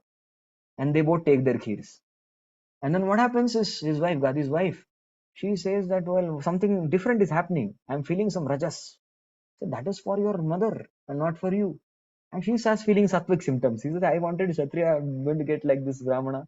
So then she goes and tells him that, please, my request to you is I don't want my son to be a Kshatriya. I want him to be a Brahmana. So then she gives birth to Jamadagni. She gives birth to Jamadagni. And Gadi says that although your son will not be a Kshatriya, but your grandson will bear the qualities of a Kshatriya. And that is Renuka Sutta or Parshurama. Yes. So he appears as the son of Rachika and Jamadagni. Renuka and Jamadagni, they appear. Okay. So Parshuram is a person who is Brahmana but Kshatriya in his activities. And he destroyed the Kshatriyas 21 times. In 21 generations he destroyed. And he created a lake of 5 bloods near Kurukshetra. It's called Samanta Panchak. So in Kurukshetra, that 5 lakes are still famous. Samanta Panchak, with the blood of all the Kshatriyas. In fact, he created mountain of Kshatriyas' heads, mountain of Kshatriyas' hands, mountain of Kshatriyas' legs. Like these mountains he created and lakes also he created. And afterwards, understanding all this violence, no, I'm not supposed to do it. I got carried away. He goes to Mahendragiri and does his tapasya. Mahendragiri is the same giri from where Hanuman takes off his flight to Lanka. Mahendra to Lanka. So that is the Mahendragiri. He sits there and does. And when he does this tapasya, he hands over the entire kingdom to Kashyapa Muni. That Kashyapa, you take it. And Kashyap being a Brahmana, he says that, come on, I am a Brahmana, I don't have to rule. So he says that you give it to, the Bhumi Devi personally comes to Kashyap and says that I should be ruled only by Kshatriyas. So what you do is you give it to the qualified Kshatriyas. And that's how again the Kshatriyas, they come to power. So Parshuram is the guru, the martial arts guru of Bhishma. So his presence there is very special. He's his guru, and in front of guru, he's going to leave body, his disciple. Yes, so he was there in the coronation of Yudhishthir Maharaj. He had met Ramchandra. He had met Krishna. It is said that Parshuram fought with Ram. Yeah, they both had a fight. But he surrendered to Krishna. Amazing, right? He fought with Ram, but surrendered to Krishna. That is the quality of Krishna. He surrendered. He accepted Krishna as Supreme Lord. Okay. So next is Vasishtha. Now you see, Vasishtha is he is the Purohit for the Surya Vamsh. The entire ninth canto is divided into 2 Vamshas. That is also speaks of Visharga, the Srishti. So first Surya Vamsha, the entire Surya Vamsha, the Purohit is Vasishtha. He is the Purohit for them. He is a Brahmarshi. He is a prominent figure in Ramayana, Mahabharata, both the places. And he could go to all planetary systems in the universe. He is there even since Hiranyakashipu's time, it is said. Since that time also he has been there.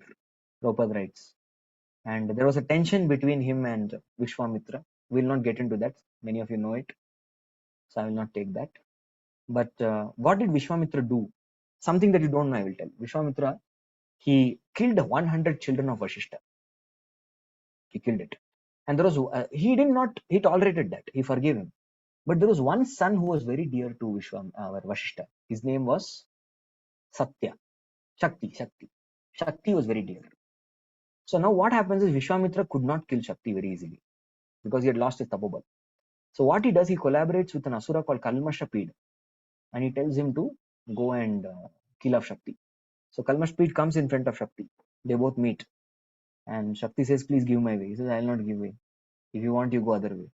He says, if you don't give way, I'll curse you. Shakti says. Kalmashapid says, if you curse me, I'll eat you. So he eats him up. And Shakti dies. And when this happens, his last son dies. The only hope. Vashishta contemplates on committing suicide. He tries to jump down from the hill, but the stones become cotton, and thus he's saved. He tries to jump into the ocean, but the waves wash him off to the shore. So unlimited suicide attempts he does, but they're all unsuccessful. Finally, there's some magic that happens. Although Shakti was dead, he had impregnated his wife Adrishyanti. He had impregnated Adrishyanti, and from Adrishyanti's womb, the Vedas started to recite. Who is this? The baby started reciting Vedas. Who is that? That baby was Parashara, Vyasa's father. So that's why in Vishnu Sahasranam, what do we sing? Vyasa Vashishta Naptaram Shakti Pautramakalmasham Parasharatmajam Vande Shukatatam Taponidim Vyasaya Vishnu Rupaya Vyasa Rupaya Vishnave Namo Ve Brahmanidaye Vashishtaya Namo Namaha. So Vyasa is called here as Vashishtaya because Vashishta, Shaktir Pautra Akalmasham. Then Parasara, Vyasa, Shukatata. So all this is a lineage. They're all relatives. And all of them are here.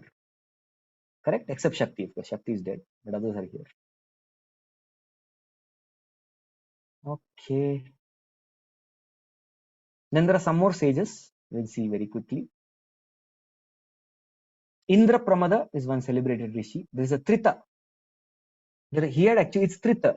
Ekat, Dvita, Trita. These are the three brothers. Ekat, Dvita, Trita.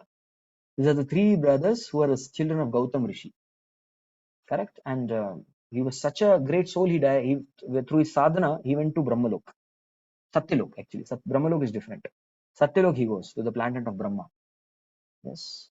And he's one of the Sapta Rishis of Varun Lok. See, every place has Sapta Rishi. Varun Lok has Sapta Rishi. Then there is Gritsamada. Gritsamada is a very close friend of Indra. And he used to live in the heavens only. And he also visited Yudhishthira Maharaj several times.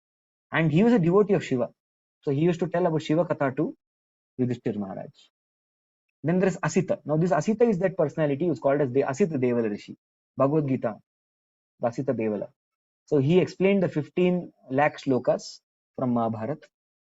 He explained it to his father and to the sub-demigods. Correct? Yeah. Then Kakshivan, he was another Rishi. Then Atri, the sage Atri who comes. So now Atri Muni was one of the Manasa Putras of Brahma, who came, one of his mental sons. He was there. And Atri Muni, he was, he had, this Atri is different from the father of Dattatreya, Soma and Durvasa. This Atri happens to be different. He's counted among one of the 21 Prajapatis. No, he's the same Atri, I'm sorry. Same Atri, yes. So his wife is Anusuya, the embodiment of chastity, that Atri. And he had performed a penance to get Supreme Lord as his child. So he stands on one leg and goes when all three, because he didn't have any conception of Supreme Lord, all Brahma, Vishnu, Mahesh, all three come. And he's standing, he's jumping to show off his austerity. Dekho, maine itna tapasya kiya, itni sadhana kiya, dekho, I'm still on one leg. So he goes to show off that and he prays, oh Supreme Lord, become my son. Because he had a mixed conception. Brahma appears as Soma, Vishnu appears as Dattatreya, and Shiva appears as Durvasa. So they become his three children. Okay, the next is Sudarshan. So about Sudarshan also is mentioned. So we'll just read about Sudarshan and we will go to the next verse.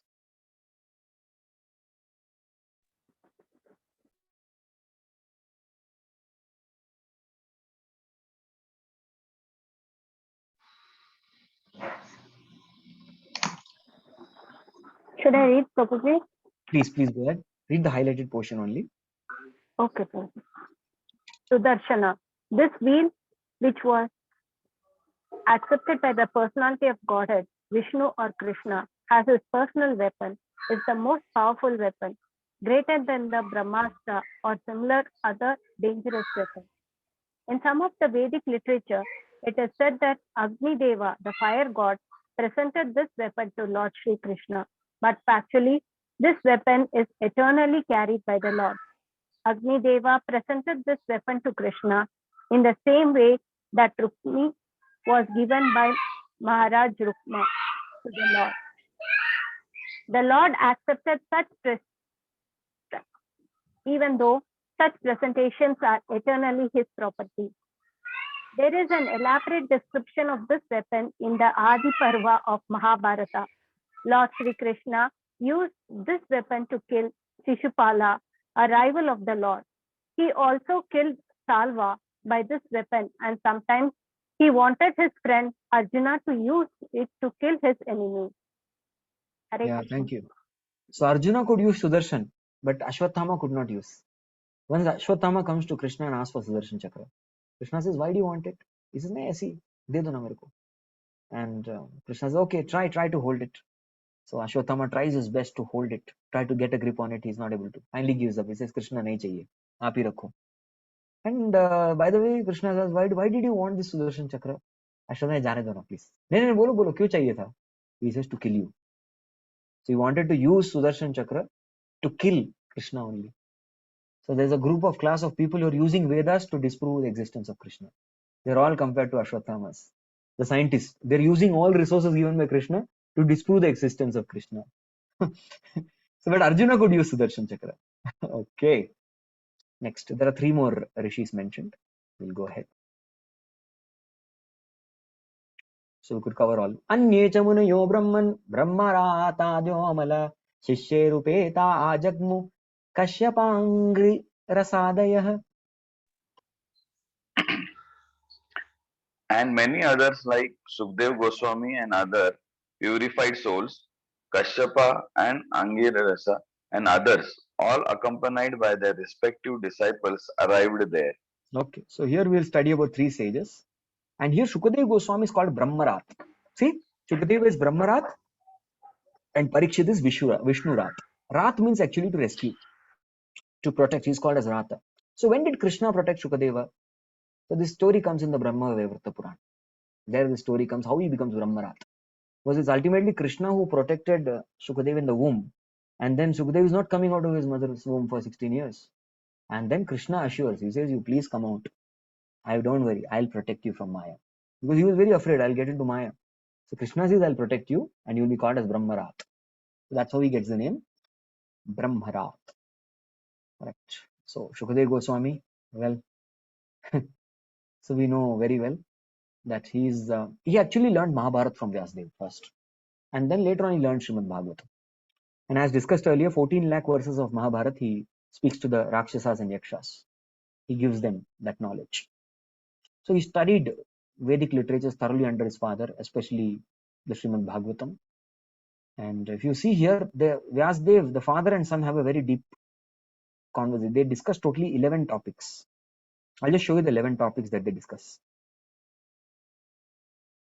The yoga system by which one can attain spiritual kingdom, difference between fruitive work and empiric knowledge, that is karma and gyan, the ways and means of attaining spiritual realization, the 4 ashramas, the sublime position of the Supreme Personality of Godhead, the process of seeing him face to face, the bona fide candidate for receiving knowledge, the consideration of the 5 elements, the unique position of intelligence, the consciousness of the material nature and the living entity, the symptoms of the self-realized soul, the working principles of the material body, the symptoms of the influence of modes of nature, the tree of perpetual desires, and the psychic activities. So these are all the different topics that Shukadev learns from his father Vyasdev. 11 topics are mentioned. So he goes to sun planet. Yes, Shukadeva goes to the sun planet with the permission of his father and Narad Muni. He goes there. Space travel is mentioned in the Shanti Parva of Mahabharata. And at last, he goes back to God. He had different names. Aranyeya used to stay in forest. His name is Aranyeya. Arunishtha, Arunisuta, Vaiyasaki. Vaiyasaki because he is Vyasdev's son. Arunisuta because he is son of Aruni. And Vyasatmaja, son of Vyas. Okay. Aruni happens to be the mother of Shukadeva. Then who is Kashyapa? Kashyapa is the son of Marichi Muni. Marichi is a Brahmaputra. His son is Kashyap. And if you see all 8.4 million species, who is the father? Kashyapa. He married 13 daughters of Daksha. And each one of the wives give different. So Vanita gives rise to all the birds. Can you imagine Mataji giving birth to the birds? Mataji giving, all birds are coming out. Kadru. Kadru is the mother of all snakes. Baapre. Kaisa hai? And he is the father of both demigods, Adityas, as well as Daityas. देखो ना कितना धर्म संकट हो रहा होगा. How Kashyapa will be feeling to see both his sons quarreling like cats and dogs. He is also Dana's son. Danavas are also his son only. So in one sense, the major Visarga is how the universe gets populated, has done by Kashyapa. He is the one who populated the universe. His first wife was Aditi. Then from there, 12 Adityas come, Dwadasha Adityas. Correct. So when Arjuna was born, that time Kashyap Muni was there. He was present there. And he received the world from Parshuram and then distributed to qualified Kshatriyas. He is also called as Arishtanemi. That's another name, Kashyapa, Arishtanemi. Okay. Now lastly, the last stage, Angirasa. Now Angirasa is Brihaspati, the guru of all the demigods. And if you see, Dronacharya is the incarnation of Brihaspati, partial incarnation. Shukracharya for demons and Brihaspati for demigods.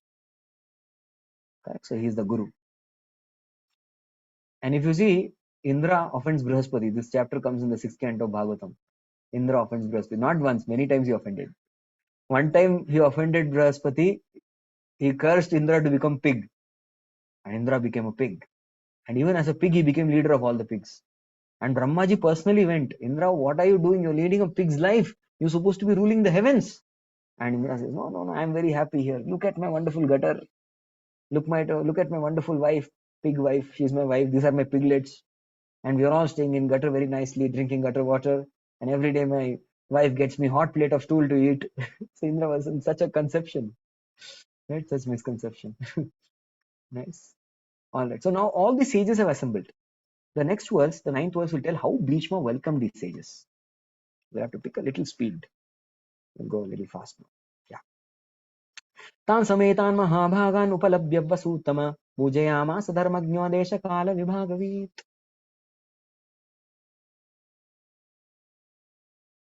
Somebody, please.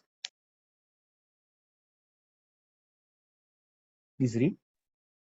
Bhishma Dev, who was the best amongst the 8 Vasus, received and welcomed all the great and powerful rishis who were assembled there, for he knew perfectly all the religious principles according to time and place. Actually, we just discussed about Vashishta. It is Vashishta who cursed the 8 Vasus to come to this metal world. And Bhishma was that Vasu who planned to steal the Surabhi of Vashishta, and all the 7 Vasus support him. So after the curse that they'll come to this metal world, they all go to Ganga and they tell that, please, we request you to please immediately kill us as soon as we are born. So except for one Vasu, everyone else gets killed. And they are delivered actually. They get back their Vasutva. So here Dharmagnya, a person who knows the principles of Dharma, is a person who should be thoroughly able to do things Desha Kala Vibhagavit. Now this is a very important word in this particular shloka. Desha Kala Vibhagavit. Somebody who is very mature, knows how to execute devotional service as per time, place, and circumstances. That's maturity. So Prabhupada says in his purport that all the great acharyas or religious preachers or reformers of the world executed their mission by Desha Kala Vibhaga, with time, place, and circumstances. Now even Jesus, he had to preach at such a time when the Jews were prominent. Jews were very cruel. Anybody not giving debt, they used to cut the flesh and take that much worth. So very cruel people. He had to come there. So he had to preach as per Desha Kala Vibhagavit. If you look at Muhammad, his audience was very, very hostile. In fact, they were so dull. He had to tell, don't have sex with your mother and sister. That was the Desh Kala. Look at Srila Prabhupada, what an Acharya. He made flat into temples. He made churches into temples. Anyway, churches are closed. Crows are coming to pastoral. Why don't I make them into Hare Krishna centers? He did that. He used pant shirt. Devotees could wear pant shirt and go for book distribution, just so that more books can go. He awarded youngsters sannyasis so they could travel faster and expand the movement. He gave Brahman Diksha to Matajis. He made the chanting principle as 16 rounds. Yes, he made it to 60, minimum 16. We only remember 16. Actually, it's minimum 16. When he came to India, he saw that, oh, you want to engage the Indians, you need another scheme. So he made the life membership scheme. Correct? So many ways, very, very, as per time, place, circumstances, Prabhupada would preach. And again, Desh Kala Vibhagavit, the exact same thing comes in the Dhruv Maharaj section. Dhruv Maharaj. So Dhruv Maharaj, when he was in the forest, Narada instructs him to worship the linga or the form of Lord Madhusudan. And he tells, as per time, place, circumstances, you can construct a deity, make a deity and worship. So he makes deity out of mud because that's what was available in the forest. Correct? And how did Bhishma welcome all the sages? Bhishma was in the bed of arrows. There was not even a single space left for even putting one's finger. That much tightly packed were all the arrows on the body of Bhishma. That was a tightly packed nature. And Bhishma could not do. So what did he do? He mentally offered his respect to all the sages. He mentally offered respect to everybody. And then he spoke sweet words. Ideally, one is supposed to do the asan, you have to give asan, you have to do pada saucha, clean the lotus feet, offer some water, offer some food, offer some place to rest, offer some sweet words. But Bhishma, all he could do was offer sweet words and mental respect. So this is Desha Kala Bhagavit. That's how he does that. Even Vasudev does that. When Vasudev gets the news of Krishna's appearance, what does he do? In his mind, he gives so many cows in charity. He just distributes cows in his mind in charity. Desha Kala Bhagavit. Because he was not in a position to distribute cows or give charity to Brahmanas. Right? Okay, so Desh Kala Vibhagavit was a very important theme here. Next, 10. Krishnam cha tat pravavagnya asinam jagadishwaram hridistam pujayamasa mayayo pata vigraham.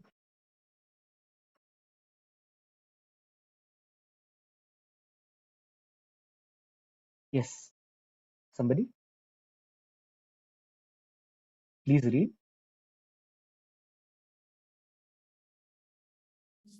Madan Mohan Prabhu, can you read?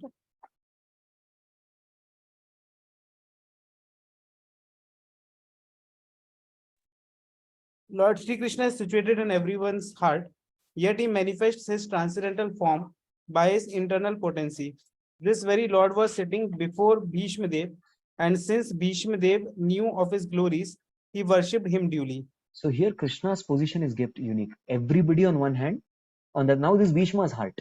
He worshipped everyone else, but Krishna specially, because he knew that who is he? Krishna tat prabhavagnya. He knew the prabhav of Krishna, the influence of the Lord. Asinam, he's situated. Asinam, where is he situated? Hirdistam, in the region of heart. Jagadishwaram, he's the supreme personality of God, he's Jagannath. Yes, so puja amasa. He gives special worship to Krishna. Mayayo pata vigraham. Now this particular word has a very deep meaning. There are two meanings of this. Mayayo pata vigraham means, actually vigraha means conflict. Yes. So Yudhishthir Maharaj had a conflict in his mind, whether my judgment had gone wrong, was I wrong? Correct. So to solve this vigraha, to solve this conflict, Krishna upata, he appeared. The second meaning is Maya. Now Maya also means mercy. Sambayami Atma Maya. It also means mercy. So here Krishna has appeared. Upata. For what? Maya Upata. To give mercy to Bhishma Dev, he appears in his form. Correct. So that is the beauty of this word. Maya Upata. And another Mayavadis also say Krishna is a product of Maya. But no. Here Krishna is which Maya? It's Yoga Maya. Yes, 4.6 Bhagavad Gita. What does Krishna say? Ajopisan avveyatma bhutanam ishwaropisan prakrititvam avishthaya sambhavami atma maya. So that Maya is very important. Ananda chinmaya rasa pratibhavita ताभिर्य एव निजरूपतया कलाभि गोलोक एव निस्निव सत्यखिलात्मभूतो गोविन्दमादिपुरुषं तमहं भजामि. So although he is present in every single particle, every single atom, he is also present simultaneously in the Golok Vrindavan. Right? Okay. Next. Now the feelings. Now Bhishma Dev has offered respect to the sages and to Krishna. This completes one section. Now the second section is about Bhishma Dev, his response to upon seeing Pandavas. Now the focus is on Bhishma and Pandav. That's it. Others all are simply spectators. So what is their emotions? That is described in the next verse. पाण्डुपुत्रानुपासीनं प्रश्रया प्रेम संगतान् अभ्याचष्टानुरागर्षे अंधीभूतेन चक्षुषा. The sons of Maharaj Pandu were sitting silently nearby, overtaken with affection for their dying grandfather. Seeing this, Bhishmadeva congratulated them with feeling. There were tears of ecstasy in his eyes, for he was overwhelmed by love and affection. Yes. So here Bhishma Dev saw the Pandavas were sitting silently. So he became very affectionate towards them. There was an emotional exchange. He congratulates them. Abhinandaya. And now here, if you see, Prabhupada writes in the purport that Bhishma, while he was congratulating them, while he was being emotional, what was going on in the mind of the character? Now this is the beauty of Acharyas. What the Acharyas do, see, Bhagavatam may speak about what is the external thing happening. But Acharyas, they zoom into the mood of the character. What exactly they're thinking while they're doing something. They're doing some activity, but what is their thought process? What are the thoughts going on in their mind? That Acharya speaks. So Prabhupada as an Acharya, he's telling that when Bhishma Dev was congratulating, he was remembering all the great trials and tribulations that Pandavas had to face throughout their life. He was remembering that. And that's why tears were coming out of his eyes. That was the reason for his tears to come out. Oh, you all have come this long way for becoming the kings. So this is the quality of Vaishnava, para dukkha dukhi. So that quality is being displayed here. And Prabhupada is writing this in the purport to tell us this is the quality displayed by Bhishma Dev. Next verse. Aho kashtam aho nyayam yadyuyam dharmanandana jivitum narhata klishtam vipradharma chutashrayah. Bhishma Deva said, "Oh, what terrible sufferings and what terrible injustices you good souls suffer for being the sons of religion personified. You did not deserve to remain alive under those tribulations. Yet you were protected by the Brahmanas, God, and religion." Yes, thank you. So here, Bhishma Dev is trying to recollect the pain because that's what is going on in his mind. Now it comes out in his speech. He says that kashtam, you had to go through dangerous situations like the Lakshagra was quite dangerous. Mahabharata is the best movie that we can make. The escape fire, near death experience. Improper it was. Anyayam, it was injustice that you had to tolerate. Yes, aho kashtam, aho yanyayam. This is not for you. But please understand, this is not for you, Yudhishthira Maharaj. Because this improper situation cannot be arisen for a devotees like all of you. Because you have taken shelter of dharma, vipra and achyuta.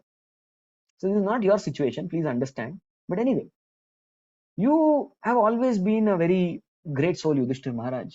Bhishma says, you didn't want to fight, but you fought because there was injustice, anyayam that happened.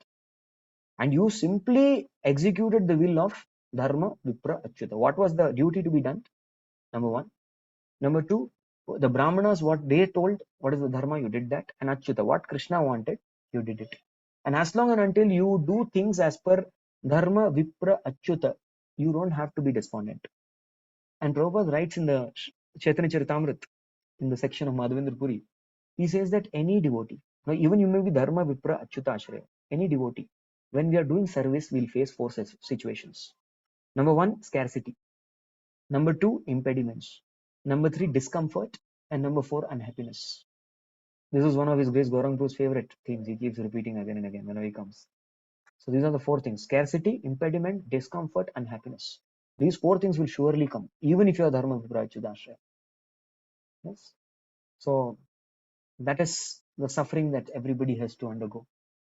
So this word, so Pandavas, they have been, in one sense, Bhishma Deva started to pacify the Pandavas now, telling that although, see, don't worry, you had to face danger. You had to face injustice. And in fact, you had situation, Jivitum Narhata Krishtam, you are not supposed to live actually. But because you are protected by Dharma, Vipra and Achyuta, nothing happened to you. That's what he's saying. We go to the next verse. Samstite atirtirate pandav pratha bala prajavadu yushmat krite bahun kleshan praptakto kavati muhu. As far as my daughter-in-law Kunti is concerned, upon the great General Pandu's death, she became a widow with many children, and therefore she suffered greatly. And when you were grown up, she suffered a great deal also because of your actions. Okay, so what was the kashta and anyaya that is being elaborated in this? So what is the kashta? What is anyaya? So that what is that suffering? That Bhishma Devi is elaborately speaking here. See, who is Kunti Maharani? She is the success potency of Krishna. So Krishna's victory potency is Kunti Devi. And even victory potency of Krishna had to only suffer. And why she had to suffer? Oh, she became a widow. And in the beginning, she had to raise the children. In fact, when Kunti Maharani came with the 5 Pandavas, the boys, that time the Kauravas did not accept them. They said, hey, our Pandu had curse. The moment he unites, he's going to die. How can these be Pandu's children? No, definitely Kunti Maharani is bluffing, lying. That is when Dhaumya, Vyasa, all these great sages, they come and they testify. They say, no, these 5 are Pandu Putras. That is when, so right from there, she was not accepted. She was not getting that acceptance from Kauravas. Everybody wanted them out. From beginning, from there. She became a widow at a very young age. And so many things had to follow. And even because of Pandava's actions, like especially that action of Yudhishthir putting Draupadi at stake, that it caused so much pain. Correct? So much pain. But how does a devotee see all these things? Advaita Acharya speaks a very beautiful shloka to Chaitanya Mahaprabhu and Chaitanya Bhagavat. He says, Yata Vignya Ache Sarva Kinkara Tomar Tomate Karita Vigna Shakti Ache Kar. He says that Yata Vigna, whatever problems come, Sarva Kinkara Tumar, all are your simply servants. All these problems are your servants. I remember in 2013 in NVCC, 10 years back, there's His Grace Janmashtami Prabhu. Anyone knows him? His Grace Janmashtami Prabhu. He is a Prabhupada disciple who can tell you with page number what is there in Prabhupada books. I was also spellbound. So he came and he gave a class to all of us. It was a beautiful class. There he mentioned many devotees leave Krishna consciousness because we don't understand this verse. Tattenu kampam susamikshamanam bhunjana eva atmakritam vipakam vidvag vabur vidanan namaste jivete yo mukti pade sadayabak. So whatever sufferings we undergo, because people think, Hare, I am chanting Hare Krishna, I'm attending Bhagavatam, why problems are still coming in my life? Yeah, this is one of the major reasons why people leave Krishna consciousness. So here we look at the lives of Pandavas. Yes, and we can learn so many things. That how these people remained with Krishna despite all the obstacles. Correct? So this is something we learn from this Pandavas. Now one may say that they were sheltered under dharma viprachyuta. Success potency was Kunti Devi. How could they suffer? Yes. What is the cause of that suffering? The cause of that suffering is mentioned in the 14th verse. Sarvakalam kritam manye bhavatam chayadapriyam sapalo yadvashe loko vayoriva ghanavalihi. Hare Krishna. In my opinion, this is due to unavoidable time under whose control everyone in every planet is carried, just as the clouds are carried by the wind. Hare Krishna. So now if you see here, Yudhishthir Maharaj did not have any prarabdha karmas. He didn't have aprarabdha karma also. Nothing is there. Prarabdha, aprarabdha, both are not there. And Yudhishthir is an embodiment of dharma. Correct? And person who is dharma, where is the question of prarabdha for such a person?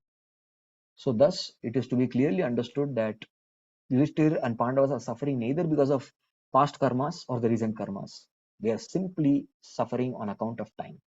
So whatever they had to undergo is on account of time. So here Bhishma Dev is encouraging Yudhishthir, my dear Yudhishthir, Never think that you are suffering because of your past birth karma. No, don't think that. Even a pious man has to suffer in this world. Yes, you keep doing your dharma vipra and achyutashraya. You keep doing that. There's no problem. But you need to understand that everybody has to suffer. Similar verse comes and it's spoken in by Narad Muni to Yudhishthira Maharaj in the Dhritarashtra section. In the 13th chapter, you'll see Kala karma gunadino deho yam pancha bhautika katamanyam stu gopeya sarpagrasto yatha param. Similar shloka. Kala karma gunadino. These three things are actually controlling every single activity in this material world. So among them, the strongest is Kala. So Kala is direct energy of Krishna, the time that controls. Even Guna, Karma are under the Kala. So here, that's what Bhishma Dev says. It's the time which has come, the time factor. Even if you read the Samudra Manthan Leela, what does Lord Narayan tell the demigods? The time is not appropriate for you right now. When the appropriate time comes, then you will be victorious. Because ultimately, it's Lord who changes the time. When Sattva Guna, the time changes the Guna, and the Gunas control the Karmas. That's how it happens. So it was not the right time for demigods. So they had to wait and make truce with the Asuras. So again, the time factor. Correct. Now if we say, what we need to understand is very clearly here is that Pandavas, how time factor can affect such people. We may be having a doubt. Yes, okay. So that is answered in the next sloka. Why that? How can time factor affect such personalities? Yatra dharma suto raja gadapani vrikodaraha Krishnostrigandivam chapam surit Krishna tato vipa. How wonderful is the influence of inevitable time. Otherwise, how can there be reverses in the presence of King Yudhishthira, the son of the demigod, controlling religion, Bhima, the great fighter with a club, the great bowman Arjuna with his mighty weapon, Gandiva, and among all the Lord, the direct well-wisher of the Pandavas. Okay, so if you read the section of Kapila, teachings of Kapila, Kapila speaks a beautiful verse to Devahuti Mata.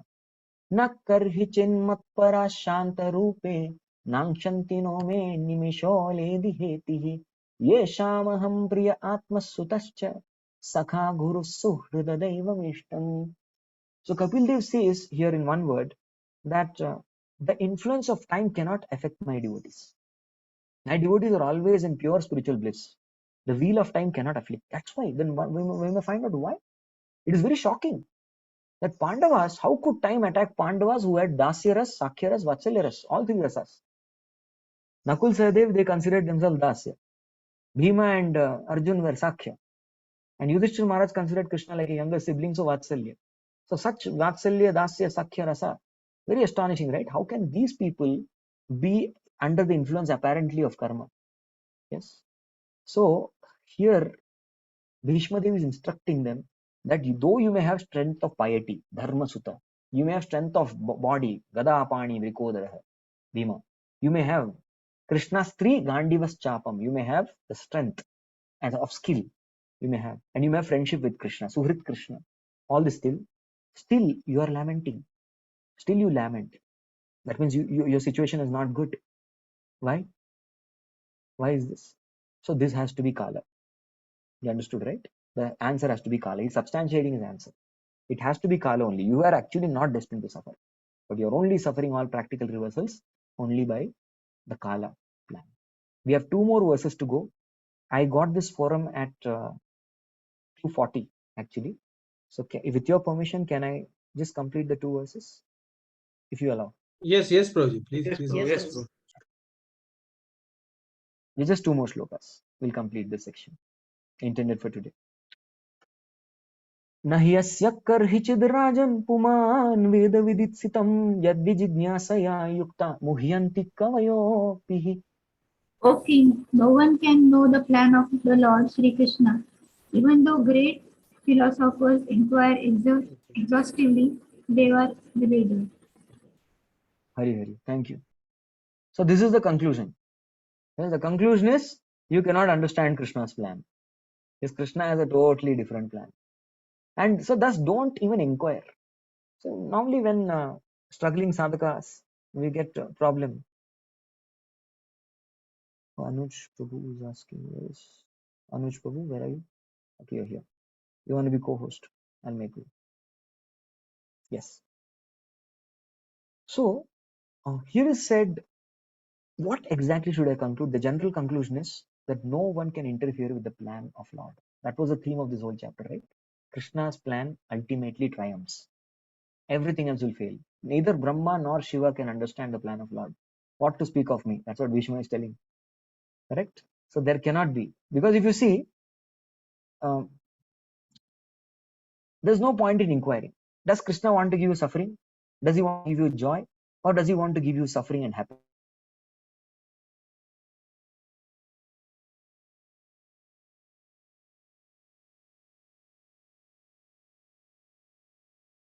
Want to give happiness and suffering together? No, that will be contradicting in nature.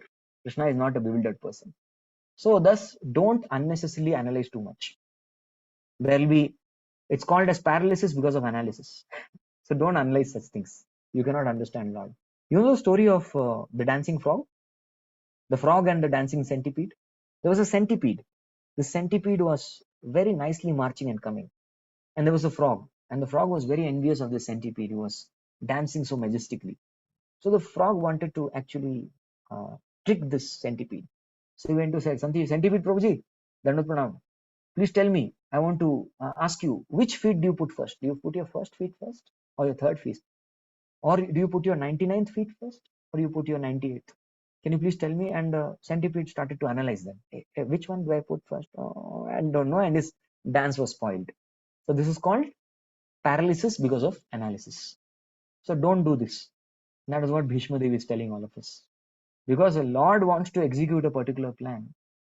Yes, it has bound to happen. For example, you see Bhishma Dev. Bhishma Dev was on the side of Kauravas. Krishna had put him there because he wanted to show, he had a purpose. He wanted to show that Bhishma, who has strength of 25,000 Arjuna, cannot win if he is on the side of vice. On material calculation point of view, if you analyze, Duryodhan, what does he do in first chapter? Duryodhan's darshan. From verse number 2 to verse number 9, he analyzes that and says that how we are supposed to be victorious, Kauravas. Pandavas didn't stand a chance materially. What made the difference was Krishna. Jayastu Pandu Putranam Yesham Pakshe Janardana.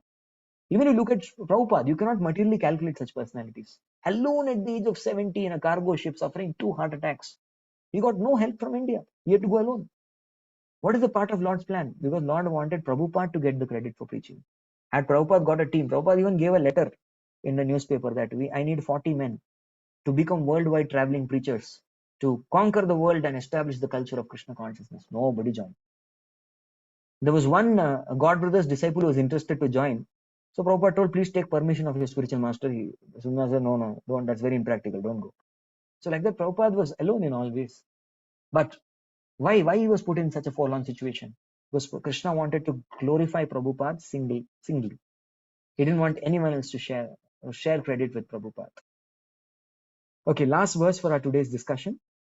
So now this is the final instruction. Now Bhishma Dev has pacified Yudhishthir till now. We just summarize the pacification. Yes. So how did he start off with? First, he started off with congratulating them. Number one. And then later on, after congratulating, he says that you are not supposed to live, but you lived because of following 3 principles: dharma, vipra, achyuta. Okay. So despite you having dharma, vipra, achyuta, you still have to suffer. That was the third thing he said. And because and this suffering is provided to you by the providence, by time. It's ultimately the time. So although you're materially and spiritually both ways empowered souls, still you had to suffer. So please understand it is time. And finally he says that Lord's plan is mysterious. Yes, it's very mysterious. That's the point that he mentions till now. And then finally he gives an instruction. After inspiration, after this motivation, he gives an instruction to Yudhishthir Maharaj, which is there in the 17th shloka. Tasmadidam daivatantram vyavasva bharatarshava tasyanubhavito natapahi praja prabho.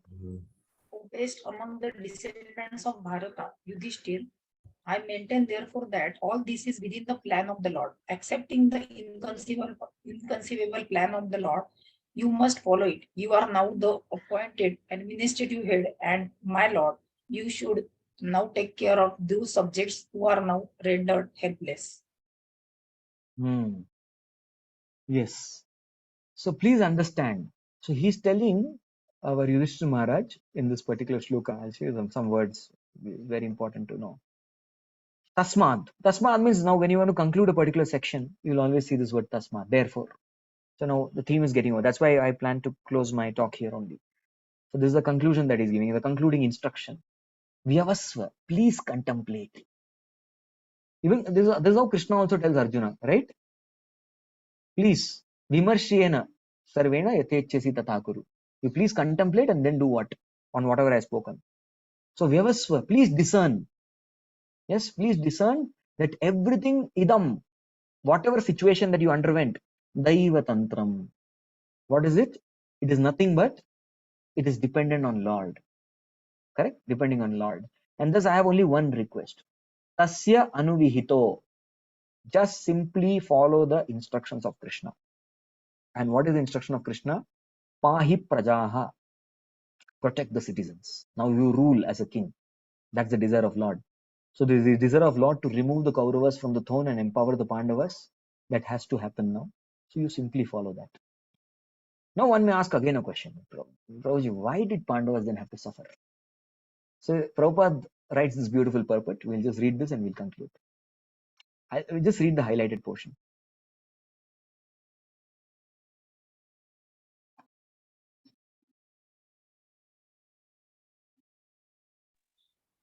The popular saying is that a housewife teaches the daughter-in-law by teaching the daughter. Similarly, the Lord teaches the word by teaching the devotee.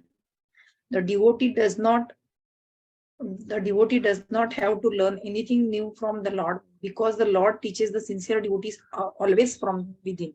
Whenever therefore a show is made to teach the devotee, as in the case of the teachings of Bhagavad Gita, it is for the teachings the less intelligent man.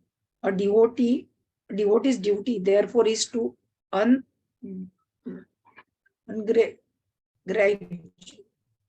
broodingly accept tribulators from the Lord as a benediction. A pure devotee of the Lord accepts tribulators as favors from the Lord. Since the Lord is absolute, there is no mundane difference between the two. Hare Krishna. So ultimately, just like a housewife teaches the daughter-in-law by the daughter, so the pure devotees of Lord, they behave like that daughter. They play that role. And we sadhakas get to learn lessons from the lives of such devotees. Prahlad was put into trials and tribulations. Why? Because we all could learn from that. So any character of Bhagavatam we see, they are all pure souls. Even Parikshit Maharaj. See, Parikshit Maharaj, he is called a Shukle. Shukle means whitish. There is absolutely no tinge of dirt. He is a pure devotee of Lord from his birth. Yes, but still he had to be cursed to die in 7 days. That's for all sadhakas to learn a lesson. So Krishna, just like a mother, chastises the daughter-in-law through the daughter. He chastises the daughter and the daughter-in-law learns the lesson. So Lord uses these devotees who are simply like puppets under the Lord. Yes, nachao, nachao Prabhu, nachao se mate. They're willing to dance as per Lord's will and they wonderfully act as instruments. So what we'd like to do is I would like to quickly take some quick points from all of you, revise whatever you liked, whatever you appreciated, anything that you you're going to carry from this class, just make it quickly before we conclude.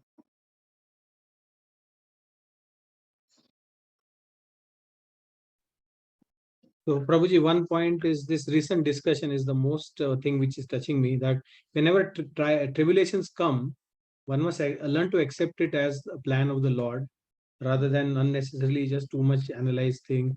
And it is for our betterment. Yes, yes. Thank you, Prabhu. Krishna is the Supreme Personality of Godhead, and Vyasadev represents the Shastras, and Bhishmadev was the person Bhagavad. But Yudhishthir Maharaj was neither convinced by Krishna nor Vyasadev, so we have to take shelter of Bhagavatam only. Thank you. Thank you. So Suryakant Krishna Prabhu and Rajgauri Mataji. Yeah, Prabhu. So actually the interactions between Lord and his devotee are very sweet, and how Lord takes his cares of the devotees. So that is very inspiring. Oh, thank you, Prabhu. Hare Sachi Sundari Mataji. Prabhuji, Krishna is always qualities of Krishna. You said that Krishna always is contemplating on devotees' pleasure, and Krishna is taking a side role or back seat. Yes, thank you. Doesn't take the spotlight. Okay, because its time is up. We started at 2:40. We ended at 4:40. Officially, we'll conclude the class here. And in case there are any questions, you all can proceed ahead for your other services and regular schedule. In case there are questions, I'll take it. Now.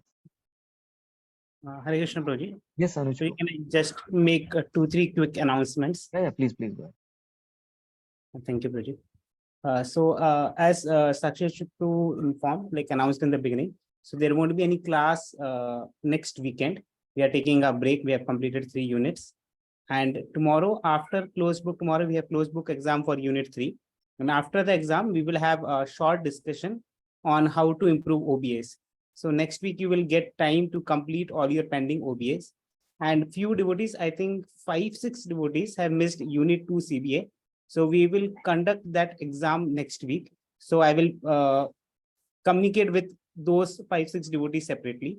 And we hope that everybody writes the exam tomorrow. But in case if somebody misses closed book exam tomorrow, we would like to complete it next week, like that, which means next weekend itself. So like that will be the day by when like we will complete all the pending OBAs and CBAs. Also, Prabhuji would be sharing the shloka for memorization. Like we had got the complete list, but he would be sharing some specific shlokas, and you may utilize that time for learning shlokas. And some of you had asked when would be shloka test.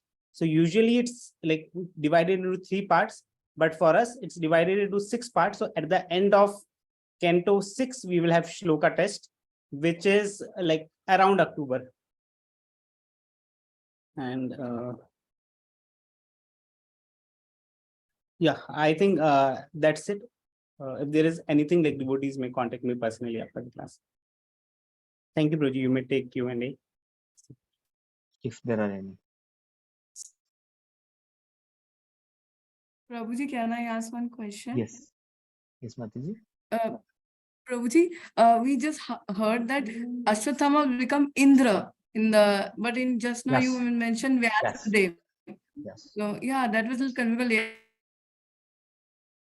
So again, yeah, that's Puranas a little mentioned Indra. Where you read Indra?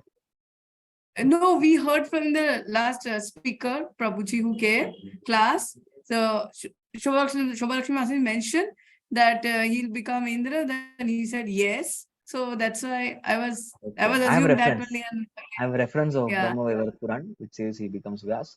Okay, he becomes Indra, he becomes Vyas. Point is, became good soul and contributing. Yes, No yes. problem.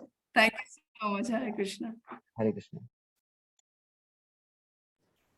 Okay. Yes. Mataji? Yes. This shloka Narayanam Namaskritya Naram Chaiva Narottamam Devim Saraswatim Vyasam Tato Jayam Udirayat.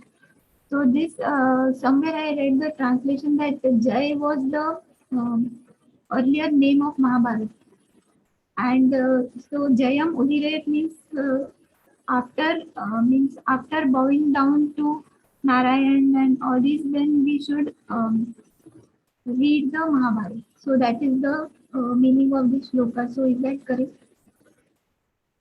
Yes, there are multiple meanings of this particular shloka. There is no problem. Yeah. Bharata, Bhagavata. Bharata is the main weight behind the Mahabharata is Bhagavad Gita. But for Vaishnavas, we say, no? Shrutim itare smritim apare bharata manye bhavantu bhavabhitah ahamiham nandam vande yasyalinde param brahma. The author here in the Padyavali says that I don't care about any scriptures. To hell with all of it. I only care for Krishna. So whenever Vaishnavas mention this Bharata, they are particularly talking to that section where Krishna has spoken. The sweet part, the Bhagavad Gita. So there's nothing wrong. Okay.